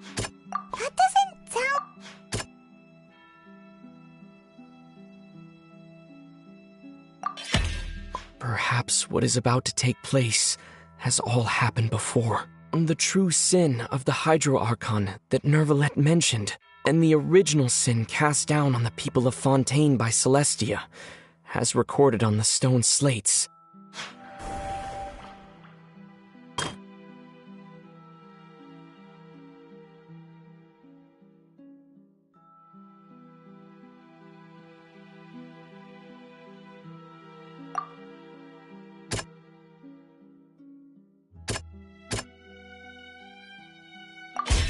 It's not as simple as falling into the sea. When Navia fell into the sea, her consciousness was subjected to judgment. The stone slates show the people gathered around the Hydro Archon in the sea. Could that be alluding to the same thing?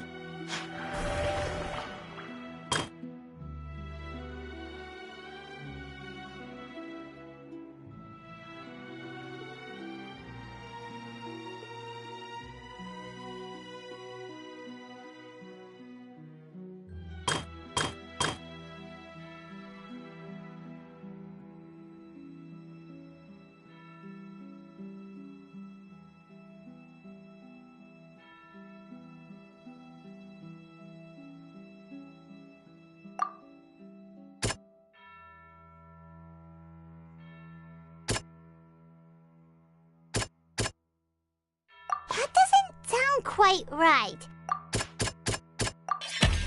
The prophecy from the stone slates found its way into society, but not many people believed it at first.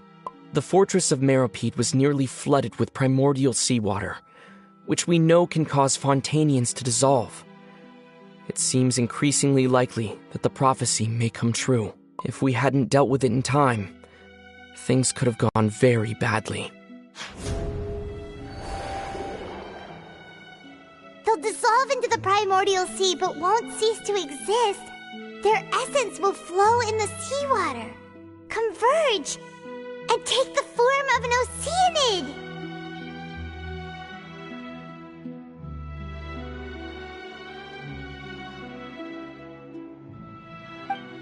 The Hydro Archon was sentenced to death in court, shocking everyone present. Perhaps this means that her sin was actually Fontaine's original sin. Navia fell into the water inside those ruins, and she nearly dissolved. She was surrounded by the people of Poisson in a court within her consciousness, and was forced to take part in a trial meant to make her stay.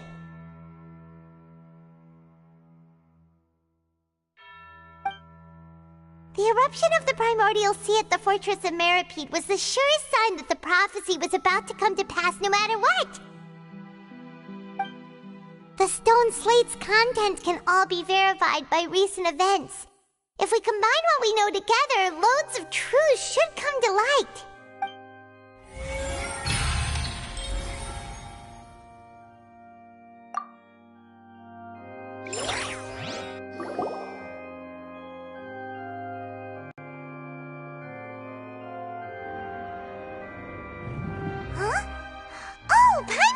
Now, so that's how you can make sense of it. But then it feels like we're going to have to share some truly shocking revelations. Let's hear them.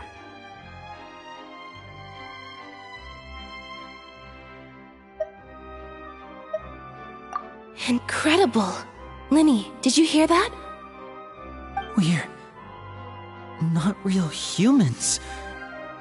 All Fontanians were originally created by the late previous Hydro Archon, with oceanids as their basis.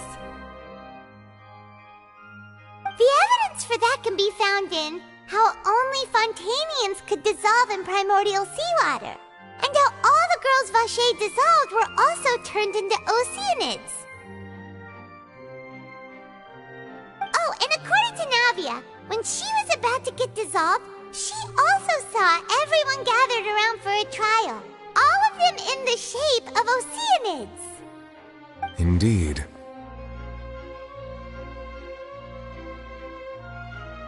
Yeah, and it follows from the content of the first slate that she probably angered Celestia by creating humans without prior permission.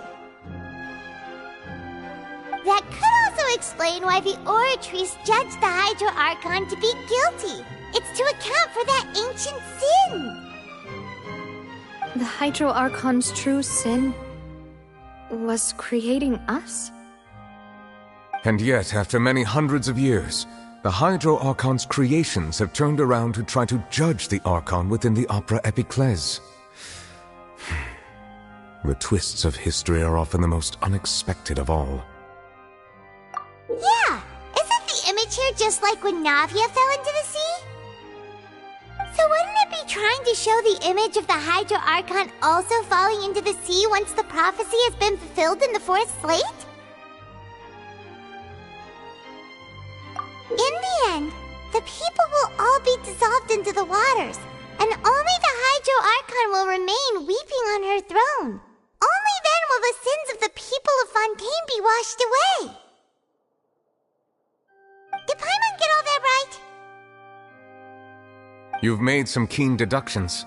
I must say, given how much you still don't know, it is impressive that you've already managed to connect so many pieces of the truth. However, while you were able to decode all the information on the slates, they've also been etched with an additional layer of hidden information using a different power source. When we were at the ruins, I tried to decipher the hidden information recorded in the slates. But since we only had 3 slates at the time, I was unable to come to a full conclusion. Now that the slate collection is complete, I shall make another attempt to decipher the narrative recorded within.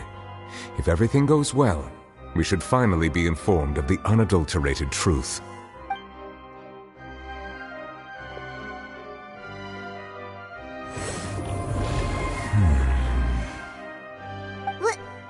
Well? Did you get it? I believe I should share this truth not only with you, but with all the people of Fontaine as well. I will try to briefly summarize it for you.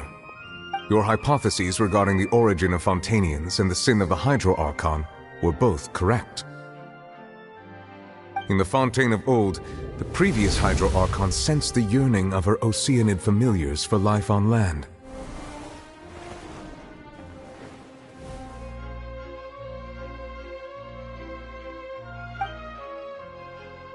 The Oceanids were enamored with the beauty and romanticism of human beings, and wishing to have those experiences for themselves, expressed to the Hydro Archon their desire to become of a similar kind.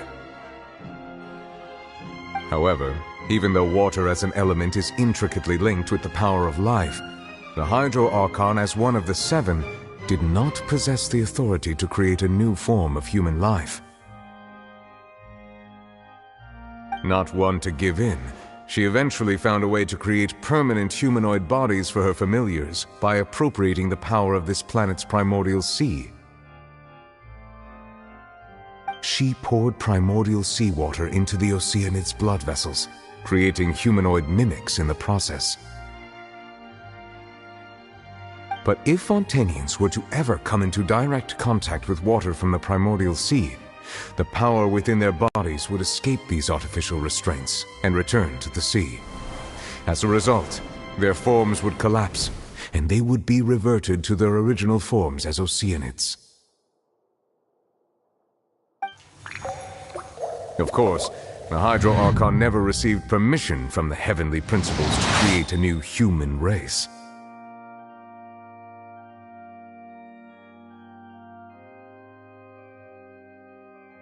And thus, the Hydro Archon and all of her creations came to shoulder the original sin of appropriating the power of the primordial sea. That is the true history of how the people of Fontaine first came into being. So we were all Oceanids before we turned into human beings? That's way too much information for me. I think I'm just going to pretend that I never heard a single thing.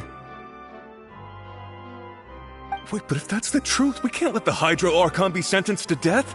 After all, her only sin was creating us. This really might be too much information for your regular Fontainian, but it does answer a lot of our questions. Alas, your hypothesis regarding the 3rd and 4th stone slates was inaccurate. The slates' respective positions are, in fact, correct. A key point of the visual on the 3rd slate is how all the individuals depicted in the water are humans rather than Oceanids. They have not been dissolved, which implies that the water depicted in this slate is not water from the primordial sea. The nation of Fontaine is the nation of Hydro, as well as the nation of Trials and Justice. Instead of being the literal element, the water in the scene symbolizes judgment and justice. You may also recall Navia's experience. When she fell into the sea, her consciousness was surrounded by that of many others who intended to hold a trial to determine her fate. Therefore, the meaning of the third slate is that the people of Fontaine shall try the Hydro Archon at the court of justice. Yes, it refers to our present situation. I think I'm following now. So, what you're saying is, even though we decided to put on this trial to avoid fulfilling the prophecy, in truth, everything we've done has happened exactly as the prophecy foretold. So now, it seems, we're the ones making sure it comes true. What should we do? Huh. No matter what, the prophecy will be fulfilled. Is this... If that's the case, does that mean the scene in the fourth slate will also be fulfilled soon? Traveler, I would like to point out another small fallacy in your deductions. About the fourth slate, you probably thought that the eruption of primordial seawater beneath the fortress of Meripede served as the surest sign that the prophecy was about to come to pass, yes?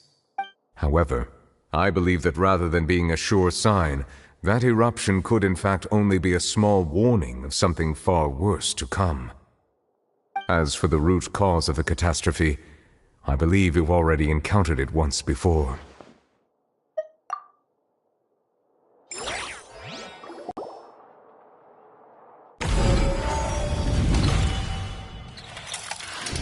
This eruption was just a small warning of the things to come. We must find the root cause of the disaster.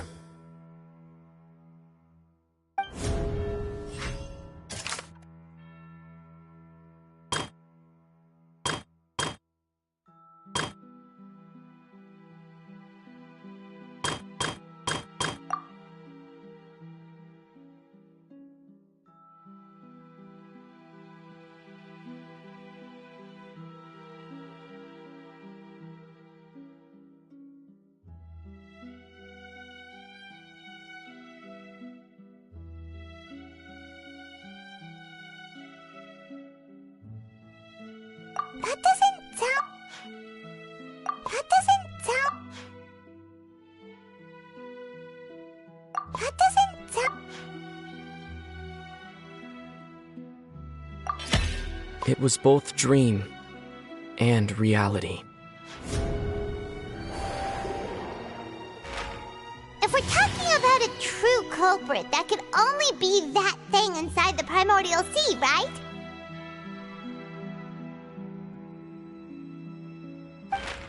The truth, the original sin, the trial, and the root cause of the disaster.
That was way too close!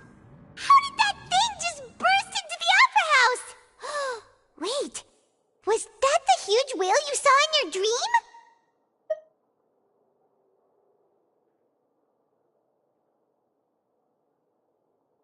So we've met it at last. I understand very well why it has chosen to make an appearance here. That whale does not belong to Tevat. It is a monster that has traversed the stars, weeping all the while. It has been greedily consuming the energy from the planet's primordial sea, using it to grow. That is the main cause for the rising sea levels.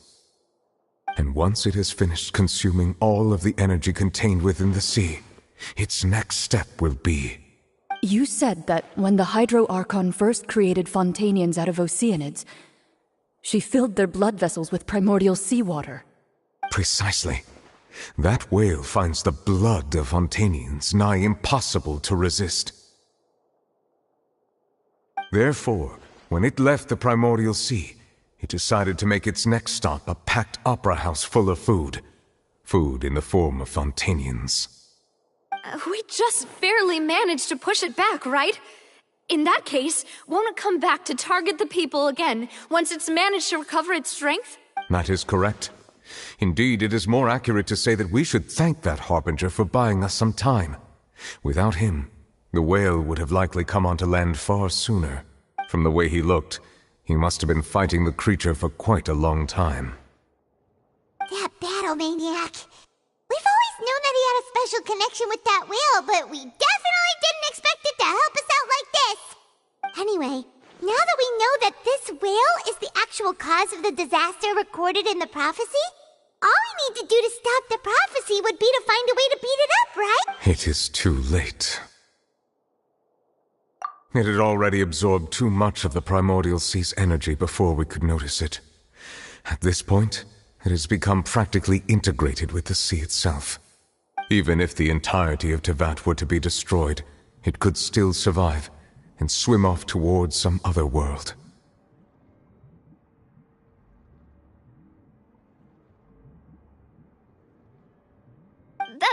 That's not something I will accept. We've already done everything we can, and we even found the true culprit. We've come so far. You can't just tell me that the last hurdle is some impossible foe. Indeed, that's not how a grand performance should end. I'll fight it to the end, no matter what. So the prophecy will be fulfilled no matter what, huh?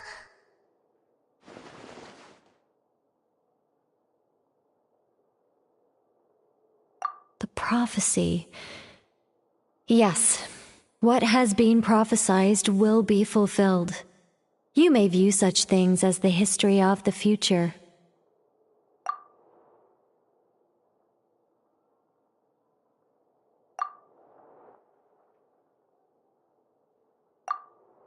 Just as prophecies are usually only the future as seen from the perspectives of the gods, could things be happening in hidden corners, where the gods' gaze does not fall? Ultimately, fate shall serve as your only guide, no matter what will happen in Tevat's future. All you need to do is to play your part.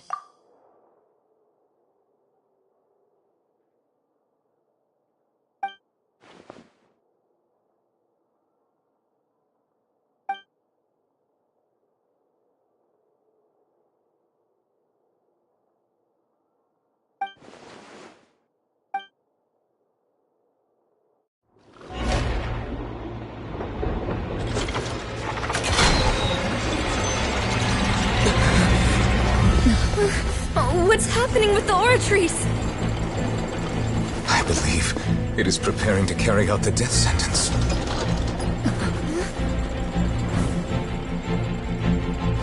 Farina!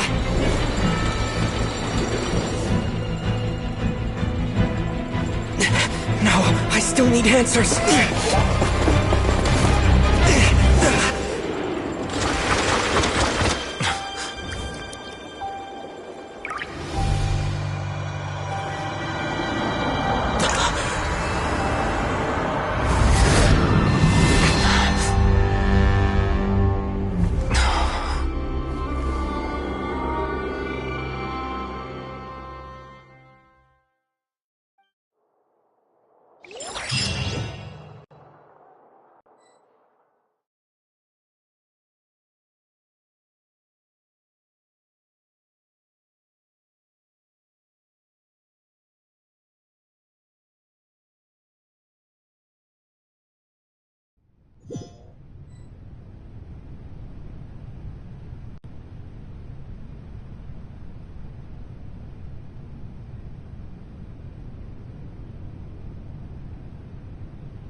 You...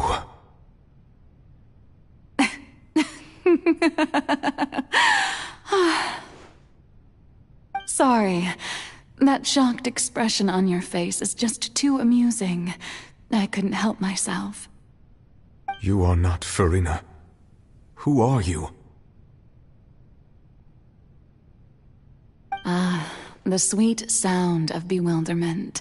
Marvelous. A sure sign that my attempt to deceive everyone was a resounding success. But to answer your question, I am Focalor. You know, the god. Focalor? Why did you deceive us? Oh, that wasn't my goal, of course. Goodness, no. But I had to fool everyone else too, if I was to stand any chance of deceiving the heavenly principles. Deceiving the heavenly principles? It's all because of that pernicious prophecy. Dreadful, wasn't it? Everyone doomed to dissolve. Fontaine condemned to be flooded.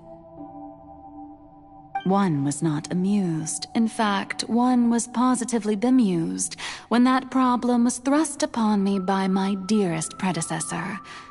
That's the former Hydro Archon Egeria for the uninitiated. It hardly gets more disastrous than a preordained national catastrophe, now does it? She knew full well that the prophecy would surely come to pass. And as one of the seven, she also knew full well that one defies the heavenly principles at one's peril. So yes, as you have no doubt surmised, it was a rather impossible situation that I found myself in.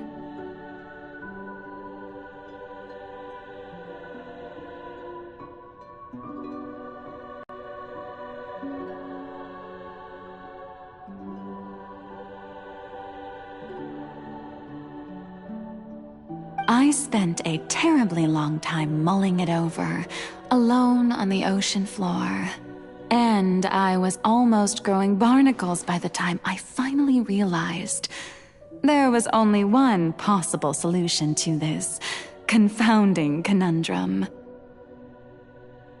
I had to outwit the heavenly principles, allow the prophecy to be fulfilled, ostensibly at least, while saving everyone at the same time. I'm a genius, I know. I can only assume that's why Egeria chose me as her successor.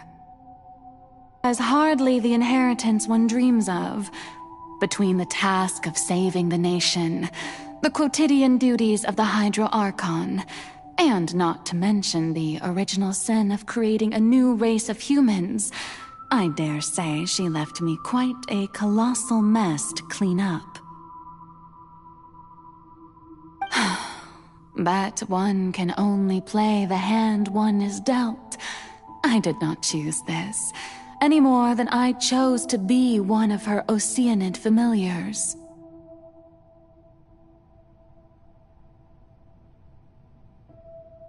So you were also once one of the Oceanids, transformed into a human by Egeria's hand.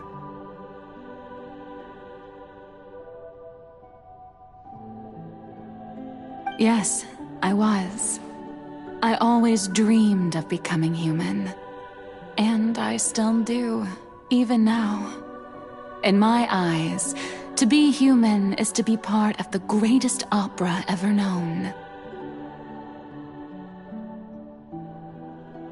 After becoming a god, I separated my divinity from my body and spirit, leaving behind only a self that was as naive and bewildered as my past self on her first day as a human being. The me you see before you now is that divinity, and the human counterpart I left behind, I named Farina.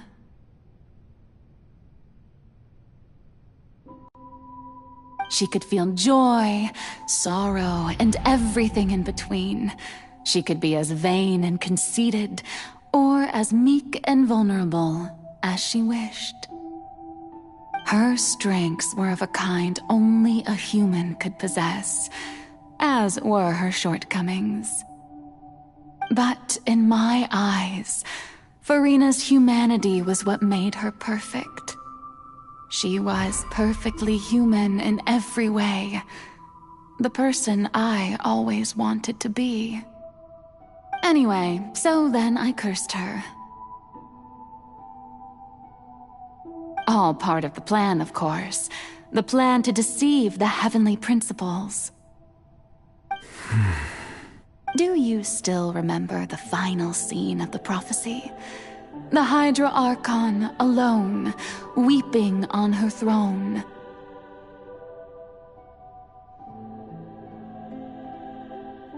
In order that the prophecy might appear fulfilled, I invited Furina to be an actress, to play the part of the Hydro Archon in the prophecy. Under the curse I placed on her, so long as I, Focalor's divinity, continued to exist, she could not die. But nor was she free to live her life in the pursuit of happiness.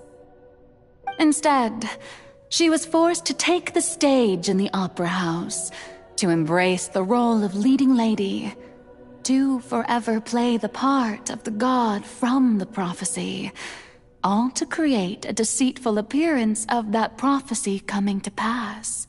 I suppose now you probably understand why your court is called the Opera Epiclese. But Furina is only human, isn't she? Even though she has had a long life, her mind is no stronger than that of any other ordinary human being. I cannot begin to fathom what she has had to endure.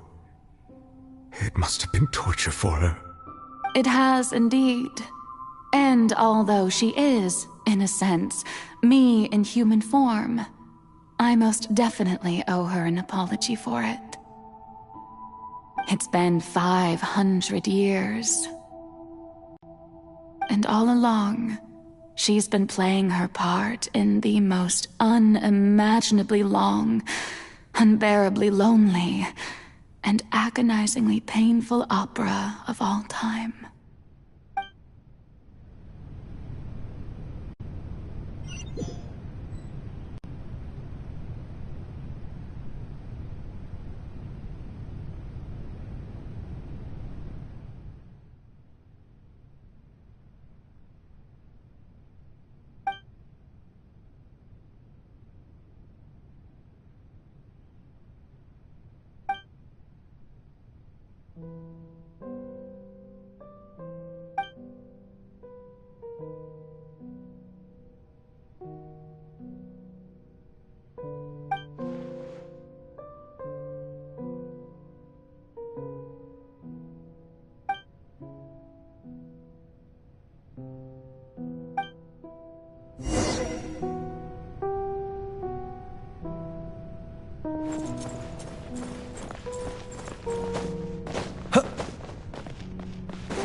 Oh, who permitted you to come onto the stage?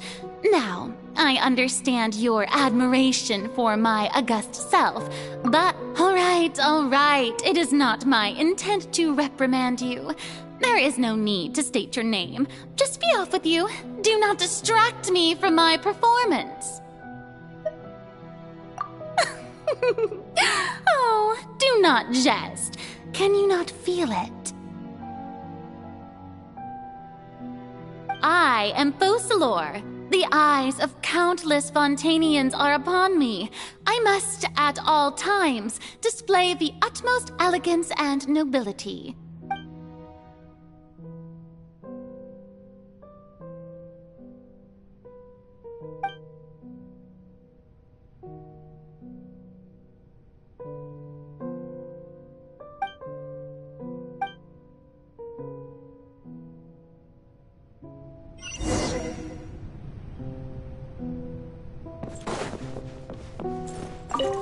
Dear audience, the performance is experiencing a technical difficulty, but worry not.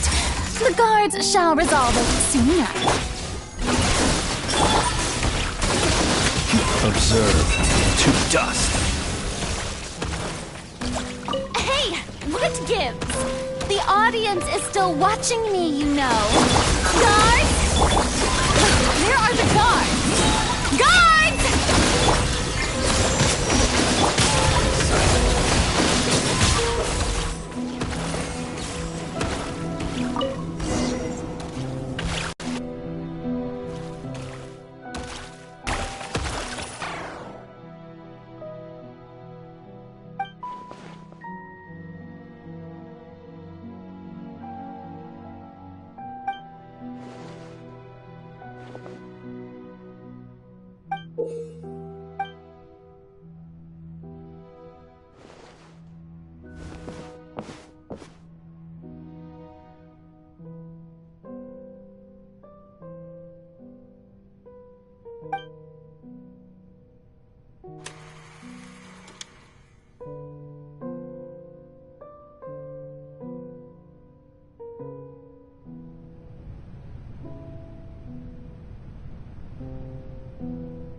Farina.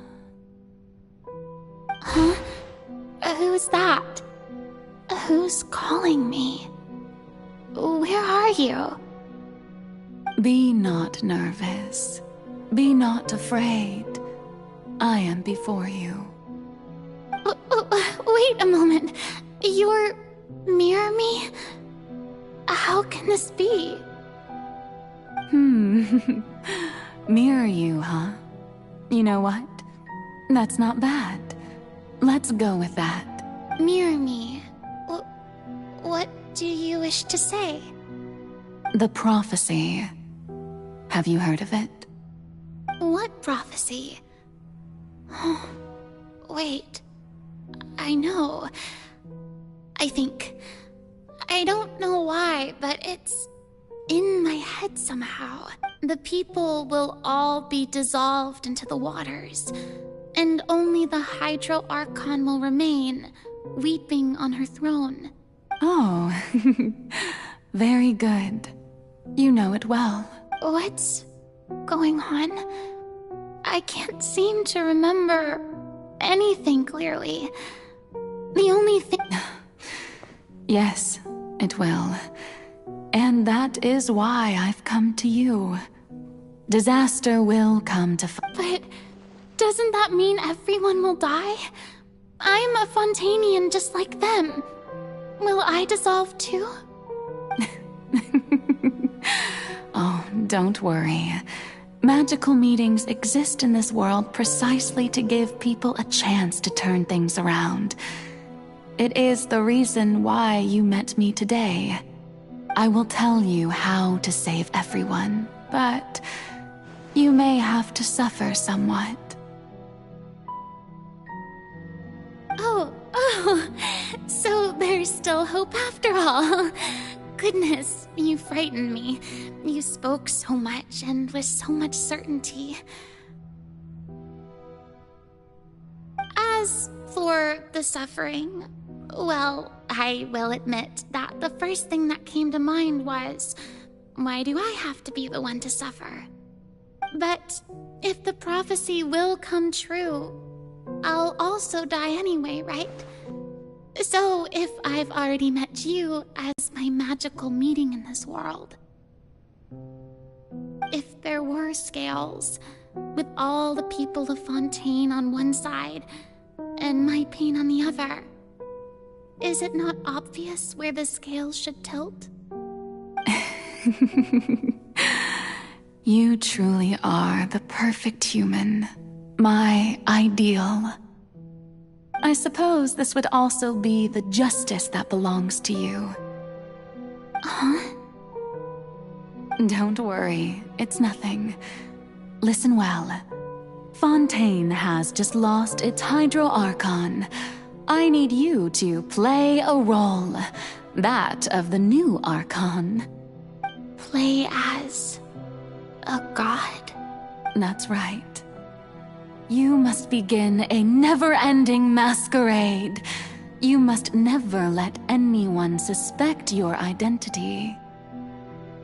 If you can keep it up, then I shall have my way of defying this prophecy. But should your identity be revealed... But how will I do this? A human... Don't worry. What you must do is not to turn yourself into a real god. You simply need to play the role of a god as humans imagine them to be.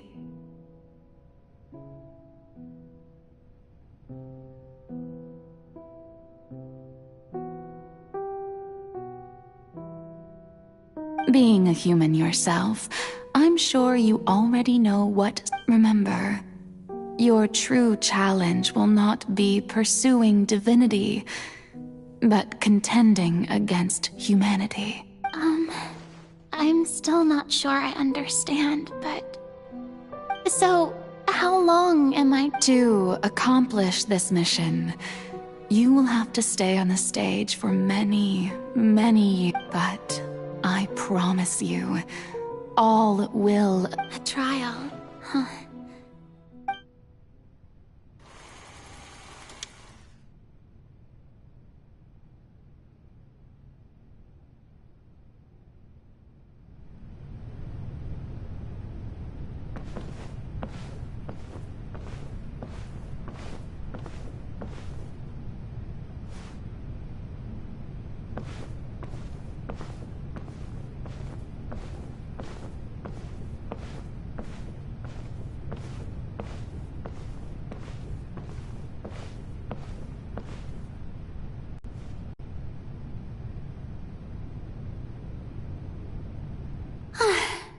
The Maison Cardinalise has announced my accession, but this is my first time facing the people. What should I say to most appear like a god?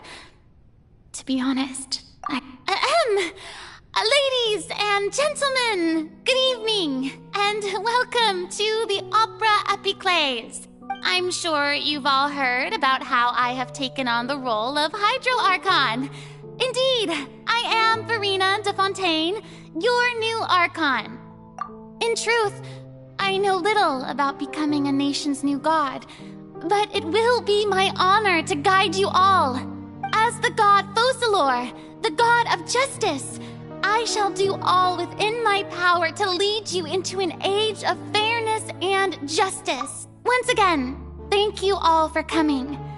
If you should have any questions or suggestions, please send them to the Maison Cardinalise.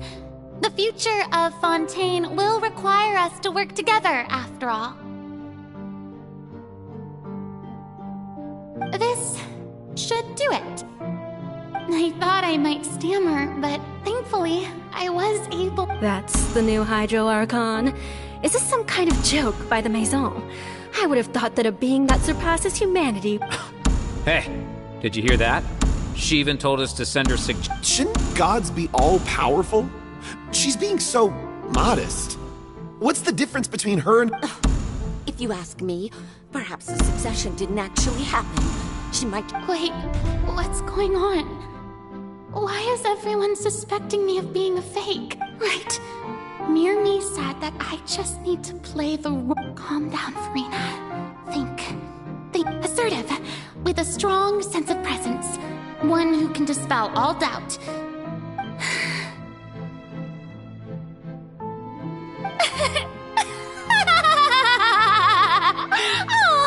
Now, I was wondering if some weak puppet were to one day come onto the stage and claim owner... Well, it seems that you would all see right through them.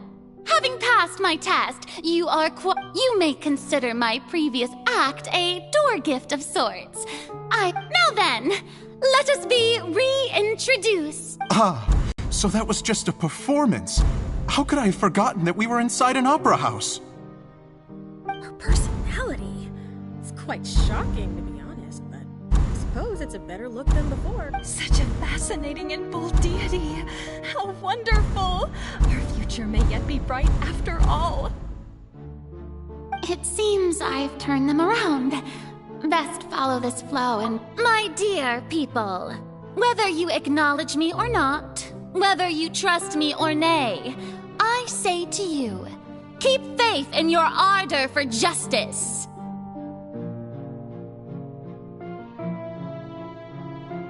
We have heard it said that this nation's sins can no longer be washed away.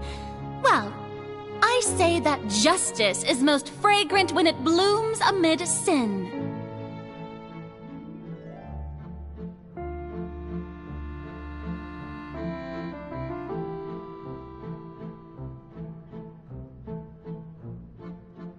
The scales of justice should not weigh heavy in the hands of its God. On one side, it must care. May law be the prayer on our lips. May judgment be our worship. Let us light the fires and drink to the future of Fontaine. There is no trouble in this world that justice cannot solve. All that is needed is for you, my people, to believe in it, heart and soul. So long as I, the Archon Focalor, stand within the Opera Epiclese, so long as I stand before the Oratrice, I shall even judge the gods of this world!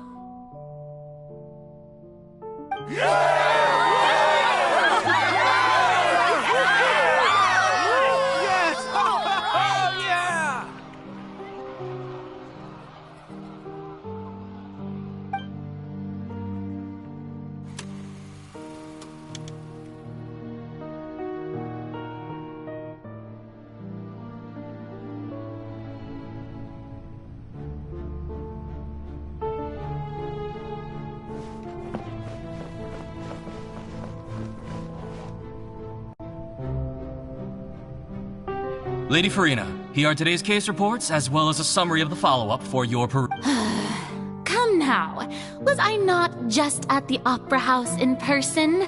Leave these kinds of things to Neuvillette. Besides, none of these trials were the one that I'm looking forward to. If I may be so impertinent, what— A magnificent, dramatic, and wondrous trial. A trial— That's true, I fear I lack the ability to grasp your divine thought. No need for fright, and do not take what I said before too seriously. Go now, do your duties. The trial I await. It will come one day.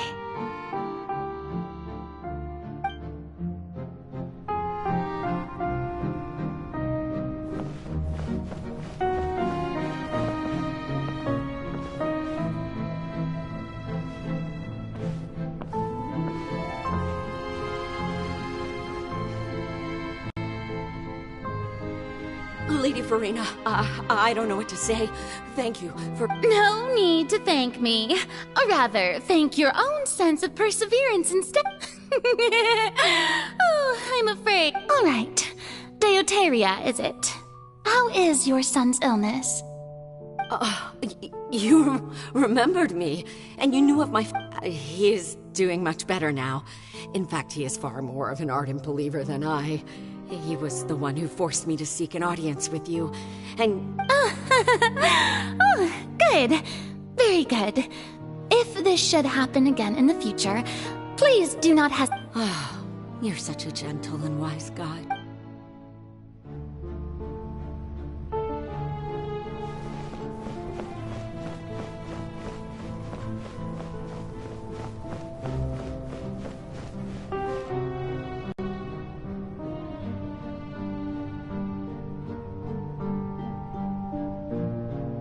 Lady Farina, here are the latest hydrological reports. As for the specific parameters you asked to take note of, I'm afraid things still don't look good. I see. It's as I thought, then. As as your god, I did already expect this, but I wanted to see how far your all manner of signs indicate that the prophecy will still... Well, as I understand it, the Fontaine... Really? Have they found anything? I'm afraid that they haven't found any effective solution. Oh, is that so? Well, no wonder. This issue has reached the realm of the gods, after all. Still, their spirit is praiseworthy.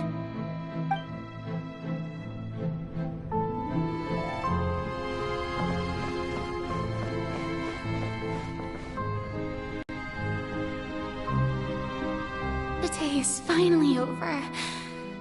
I haven't had a moment to breathe this whole... But it's good to see that everything's getting on track.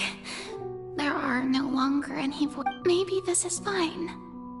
I just... Alright, Farina, don't...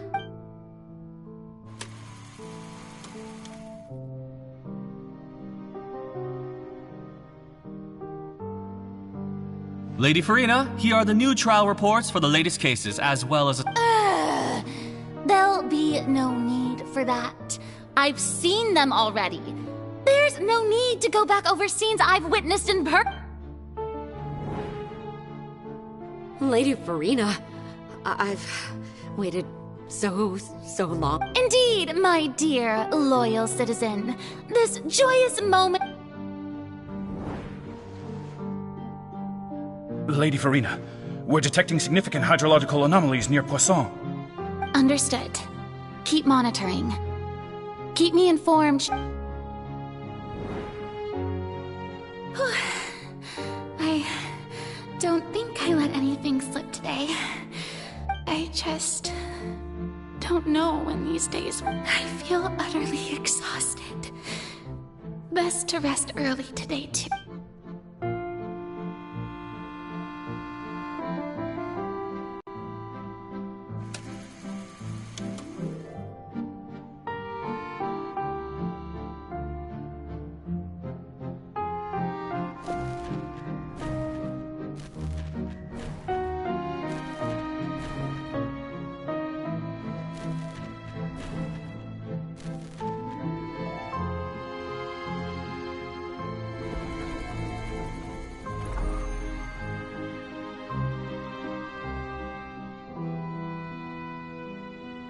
Lady Farina, it's like I've heard that the first member of our family who was honored to receive an audience with you...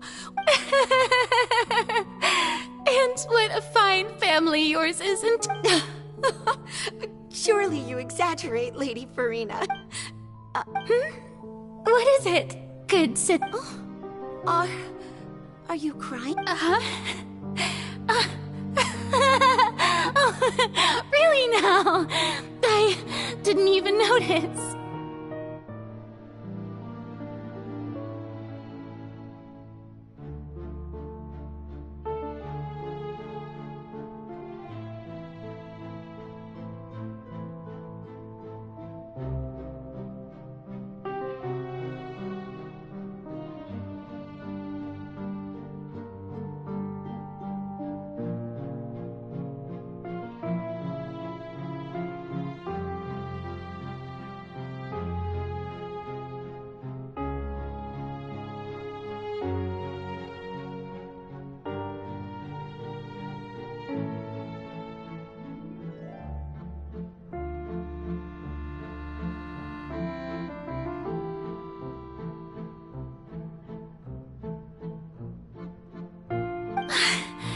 This must be the overflow of hydro from my person.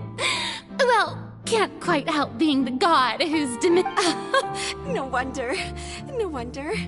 A manifestation of your...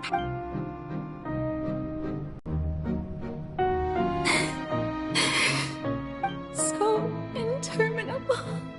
Hundreds of years must have passed by now. I never imagined. Have I reached my limit? I want to tell someone, anyone, about this, but I've conducted so many investigations across the centuries. But all I can do is keep heart. I must maintain this.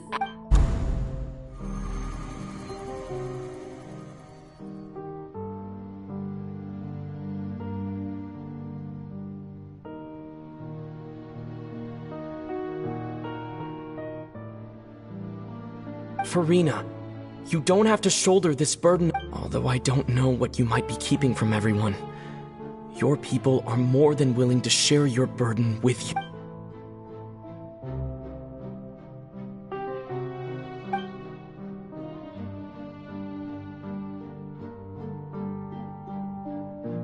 Share my burden. That's impossible. It was fated right from— But even if your burden doesn't need to be shared, you can still choose to confide in someone. Just share it with me. A witness. Yeah, and if Tevat is in its entirety, if he's right, I could confide in him, couldn't I? But if things don't play out as expected, the people— No, Farina, you should— But what if— Farina, you've worked so hard for so long. Is it such an outrageous thing to do anyway? To find someone in whom you can confide your frustrations and— If you let this opportunity slip through your fingers, think about it long and hard.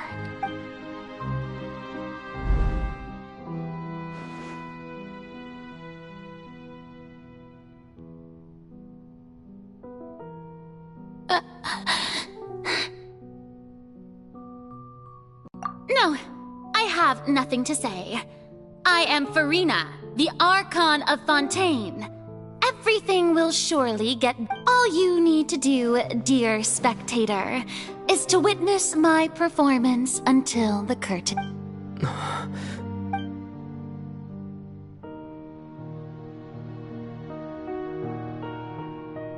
Fine.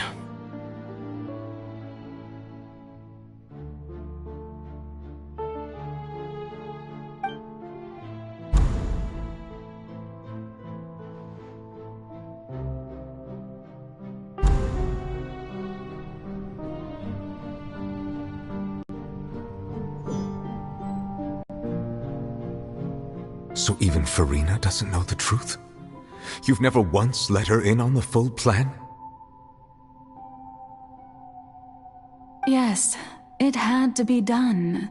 To deceive the heavenly principles, you must first deceive yourself.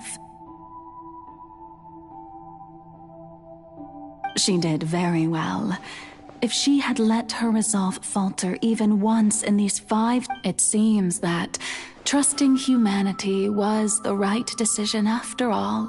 I believe that I understand how your deception works, but that is only— How would you build on this foundation to save the people of Fontaine? Ah, good. Of course, the Iudex of Fontaine has pinpointed the crux. I'm sure you've long sensed that the Oratrice is no simple machine, yes? I've always suspected that it had its own consciousness. And Lenny did mention that he heard a human voice within the core chamber. It now seems that that person was you, hidden within the machine all along. And then I became one with the Oratrice, taking Fontaine's gnosis with me. Yes, it would seem so, wouldn't it? Alas, your understanding of this device still lacks sufficient depth. In truth, it is no enactor of justice. It is, in fact, a device created to kill the god of justice. I beg your pardon. Oh, you have it. And to be more precise, not only will the Oratrice take down the god of justice, it will also take down the divine throne upon which she has been placed. I mean, did you think I would be the sort to enjoy peaceful repose while Farina suffered?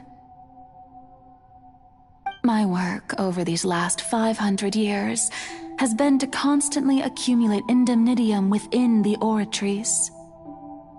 But really, some have already discovered that only a small fraction of the energy generated by the device was ever used to provide power to Fontaine.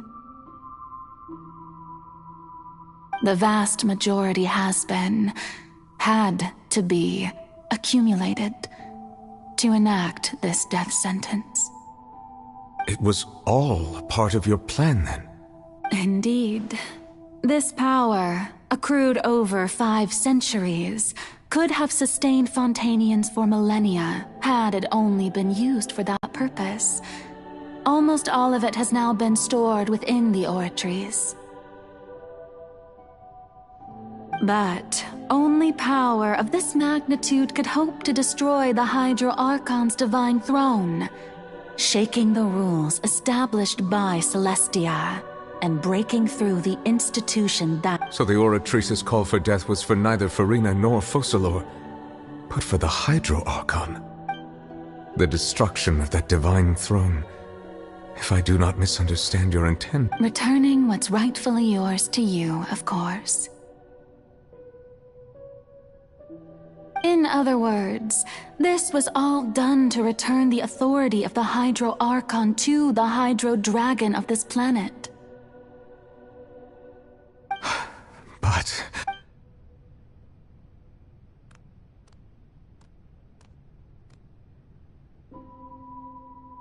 Oh, what? Getting sad again, are we?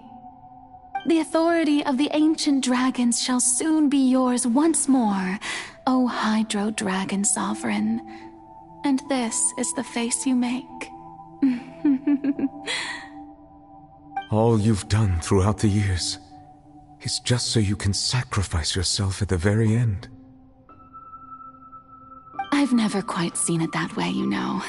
Even now, I'm quite pleased at how well my deception worked.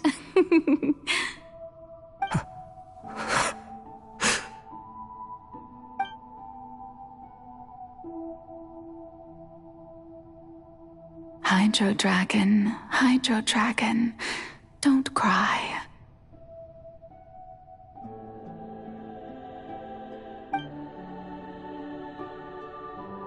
I must say, had it been within my rights, I would have loved to judge the heavenly principles themselves.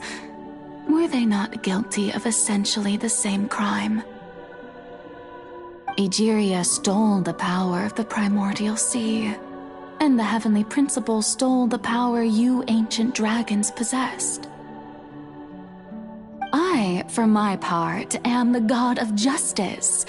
And is it not just that your original powers should be returned to you? Speaking of justice, I have always believed that justice lies in the process of pursuing human existence itself. So, if the theft of the primordial sea's might was Fontaine's original sin, then, leaving matters of procedural right and wrong aside, the descent of the Fontainians as humans and their right to exist in this world would be Fontaine's original. In other words, existence was Egeria's justice, and to me, justice is the continuation of that existence.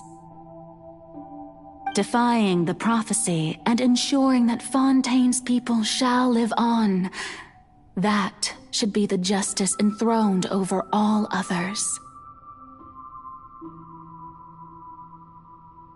At this point, we, whether it be myself or all other Fontainians, Iudex Nervillet, the highest judge in our land, when you regain your full power as an elemental sovereign. So when I was invited to the court of Fontaine to serve as Iudex, I see now that that was your idea too. At last, I now understand the true purpose behind this position.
gradually brought about mutual understanding between us.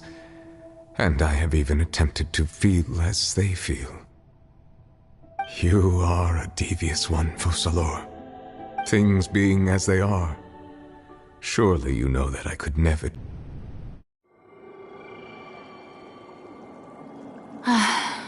The hour of my execution is almost here.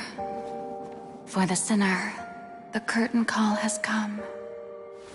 I know I may not sound it, but faced with death, I find myself a little afraid. Perhaps this is one thing both gods and humans have in common.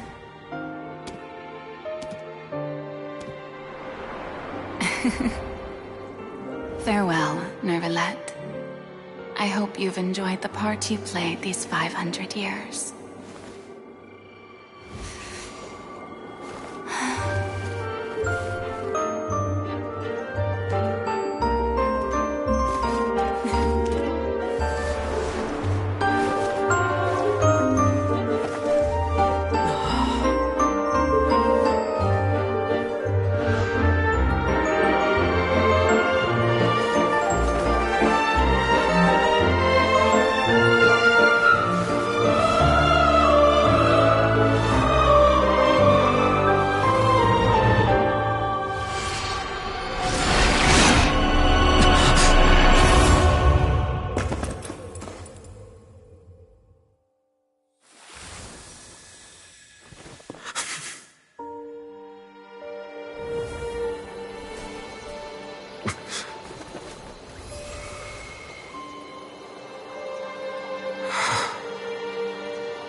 Codex Nervalette, hereby declare,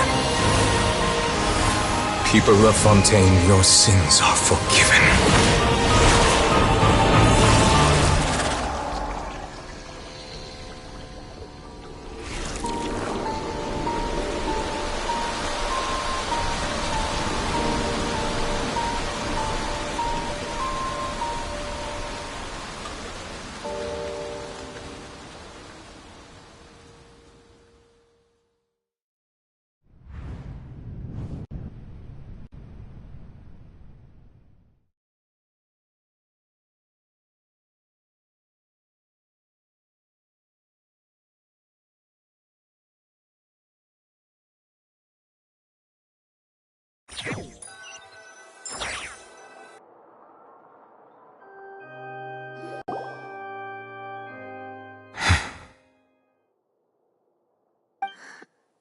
What just happened?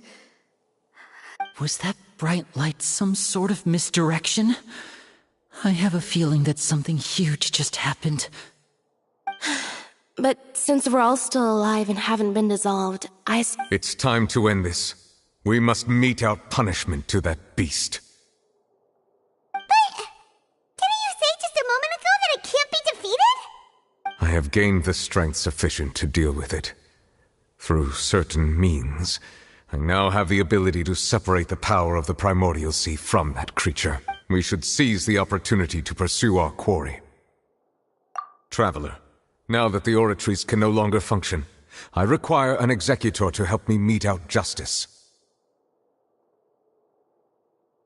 The root of the calamities befalling Fontaine, the beast that enacts the prophecy, its name is the all-devouring Narwhal. Come with me, traveler. The hour of execution has come.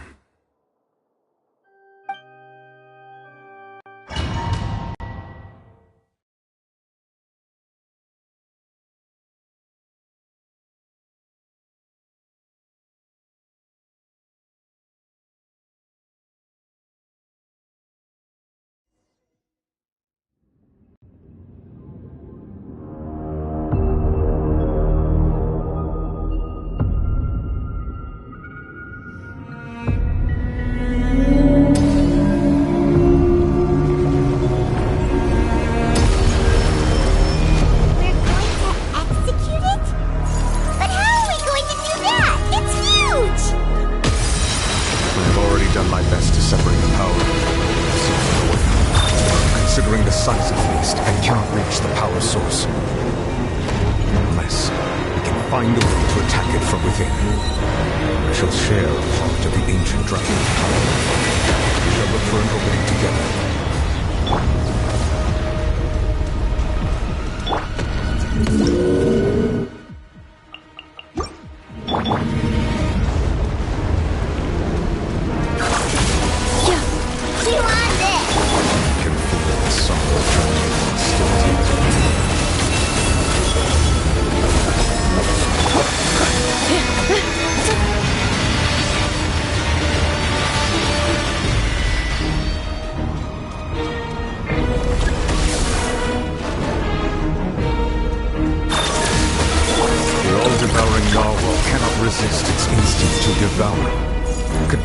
Trigger its hostility, and a chance will present itself.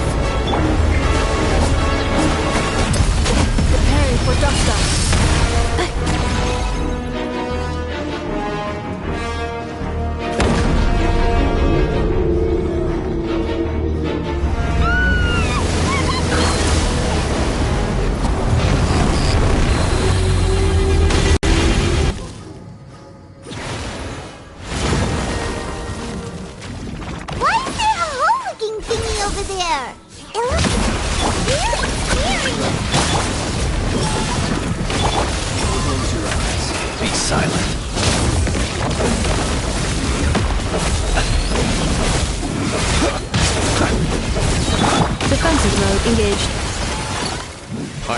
You my protection. Do not fear. Seize the moment and use my power to press its root from within.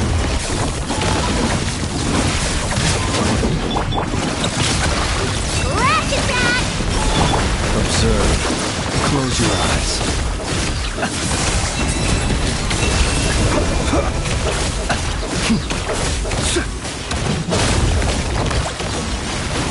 Installation chamber. Be silent.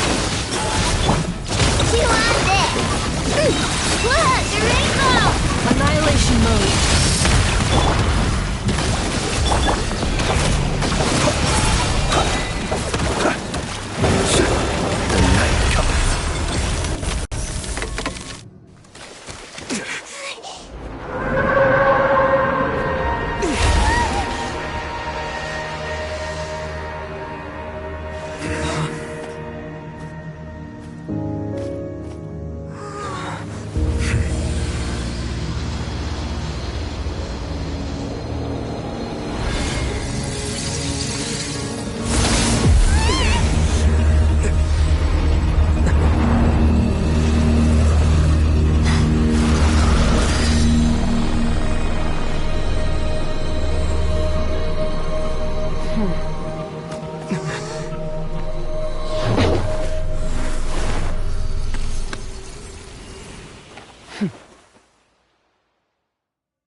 Thanks for helping with the cleanup. It should have been my job, but... oh well. It was just supposed to be a short private training session for me. I didn't think that my disciple and my master's pet would start brawling in the meantime. Well, actually... they bumped into one another earlier than I thought. What a blunder. I suppose I'll have to swing my sword 3... That power... Who are you exactly? Paimon has an idea. From what she said earlier, she must be Child's master. Skirk, right? It's just that he gave us the impression that she was the less talkative person. I simply did not have anything to say to the weak. But you, on the other hand, managed to defeat the all-devouring narwhal without using power from beyond this world. So you may speak to me as equals.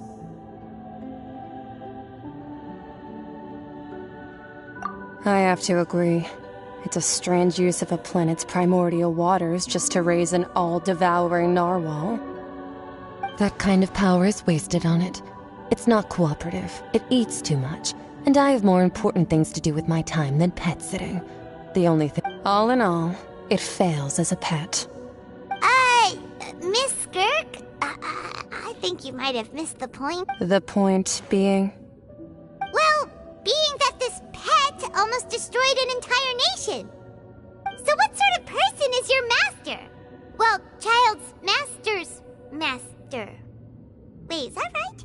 Oh, right. So you don't know him.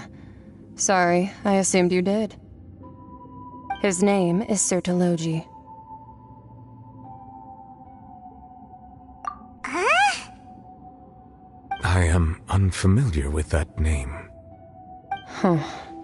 So Master isn't sufficiently famous. How should I describe him then? Have you heard of the name The Fowl? The Fowl? Still nothing? Well, how about the Visionary? Vetterfulnir then? Or Gold Rhindaughter? Ooh, that one we've heard! Rhindaughter's part of the Hexen Circle. She's Albedo's mom, right? Oh, so you do know that name. To be honest, I also heard all of those names and titles from my master. I don't actually know them either. But I suppose you understand now, yes? My master is likely a similar sort to Rhindaughter. They are both pursuing some form of perfection. Wait! Didn't you also mention a visionary person? Paimon didn't quite catch their name. Actually, never mind that. I believe it expedient to inform you that the all-devouring narwhal used up nearly all its strength fighting you. Such roiling hydro energies will prove difficult for the planet's deep seas to digest. As such, the Fontaine back on the surface has most likely been thrown into chaos.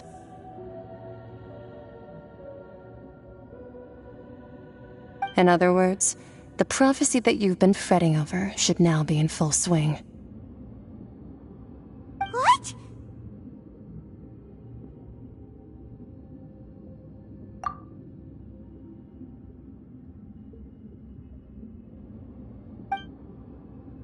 Not to worry.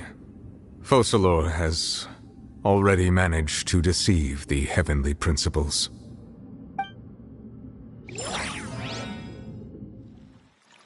In the end, the people will all be dissolved into the waters, and only Farina will remain, weeping on her throne.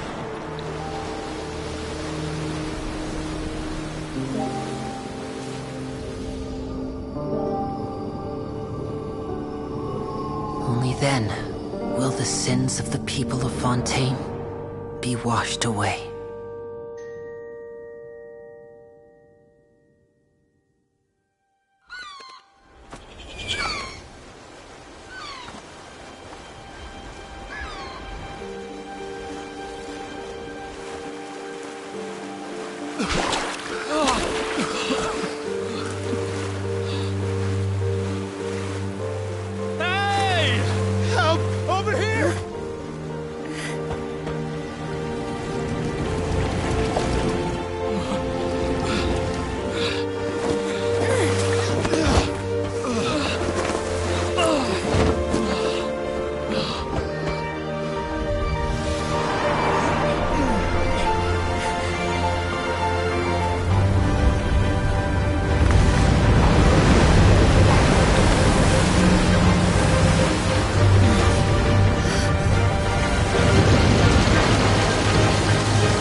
All hands, initiate emergency rescue!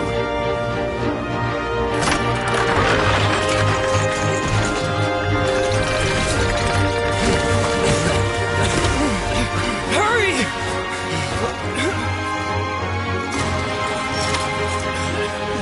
Hey, lend a hand!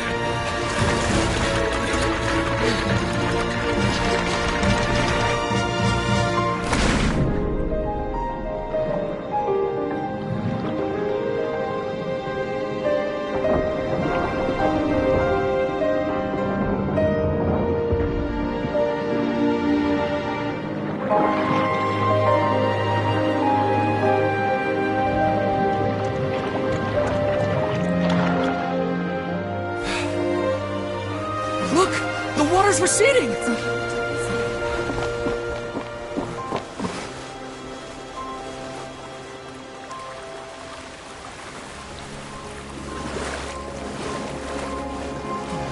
It's a miracle! Water's receding. We didn't dissolve. The prophecy was wrong. The prophecy was wrong.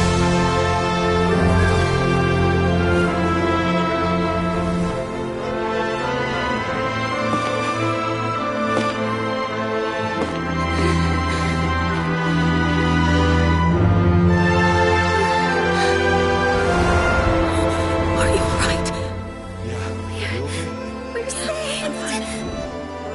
The prophecy was wrong.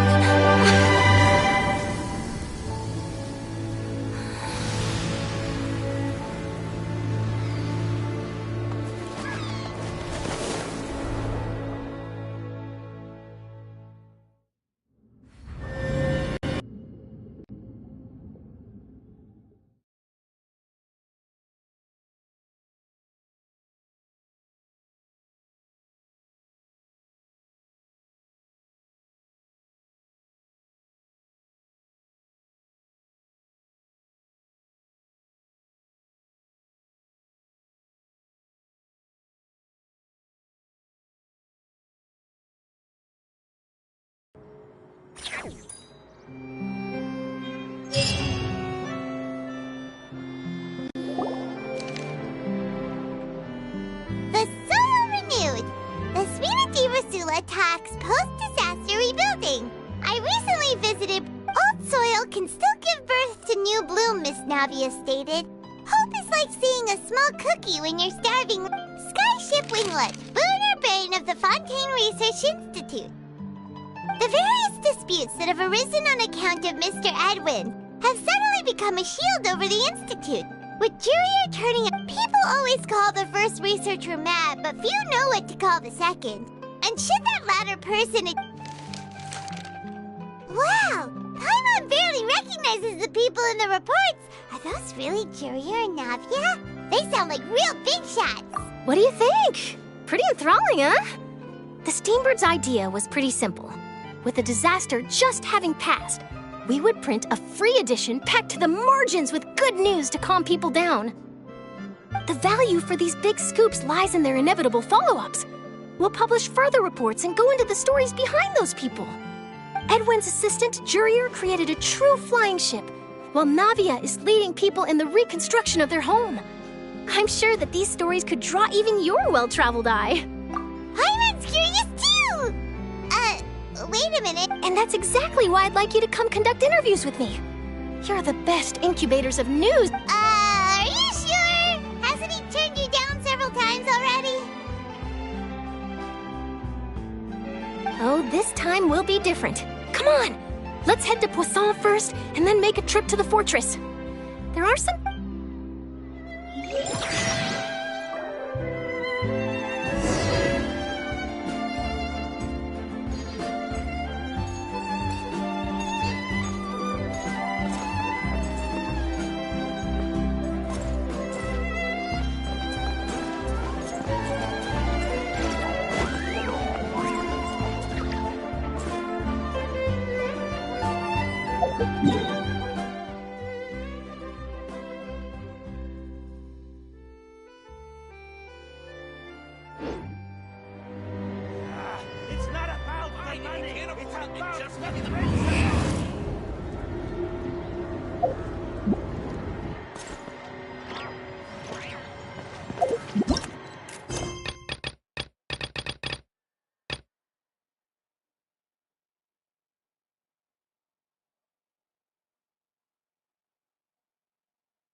Oh, it's you. Hey, we're just having a look. I'm here to update myself on... Let me introduce you. This is Mr. Garunt Snezhevich. He represented the Knave in sending us a lot. Our residents are hard at work as well. Thanks to everyone. Hello, Miss Charlotte. I'm a big fan of yours. But if you don't mind, could you not emphasize our role too much in your report? It's not charity we're doing here. We just happen to share the same... I get where you're coming from. I'll keep it as simple as possible. That would be fine. Oh, you're back too. How are things? We finished laying down the construction materials. It'll be another hour before the... Huh? You're here too... Well, her reputation's greatly risen after that whole duel business with Miss Farina. So she's here in Poisson to wait out the heat. There's too much to consider in the reconstruction of Poisson. The Spina has need of more decision-makers. And, well... Oh, wait just a moment. Do you mind me asking a few questions? You know, about how you felt before the duel, about what it was like facing down a god. There's lots of exciting material. Forget it. I'm sure you can find a better theme than that. I see you're the same as always. Well, if we're talking about doing things for my sake, you might as well... Of course I will. I'm not gonna let him off that easy. All right, then everyone who wants to be in the photo, gather up. And smile.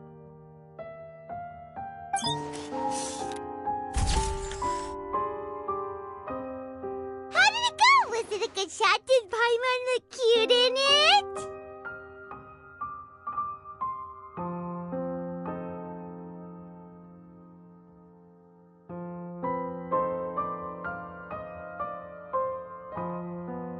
Not bad. Your addition really helped the composition of the picture. All right, hang on a moment. Let me snap a few more. All right, that should do it. I'll be back here later anyway, so let's call it a day. You're very quick. Speed is of the essence when it comes to the news, and fresh... Also, not to brag, but I'm pretty... Wow, you really do have...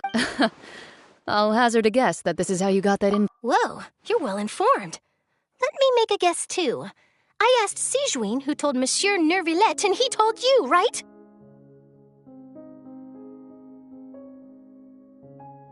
That's a... very... In truth, all Monsieur Nervillette asked me was... When did the fortress become so friendly towards them? I told him that it was best not to speak too soon. There's no guarantee that Ridsley will make a personal appearance. You're right. I've got to treasure every moment I have with them. And with... Stay safe now. And tell me if you hear anything interesting.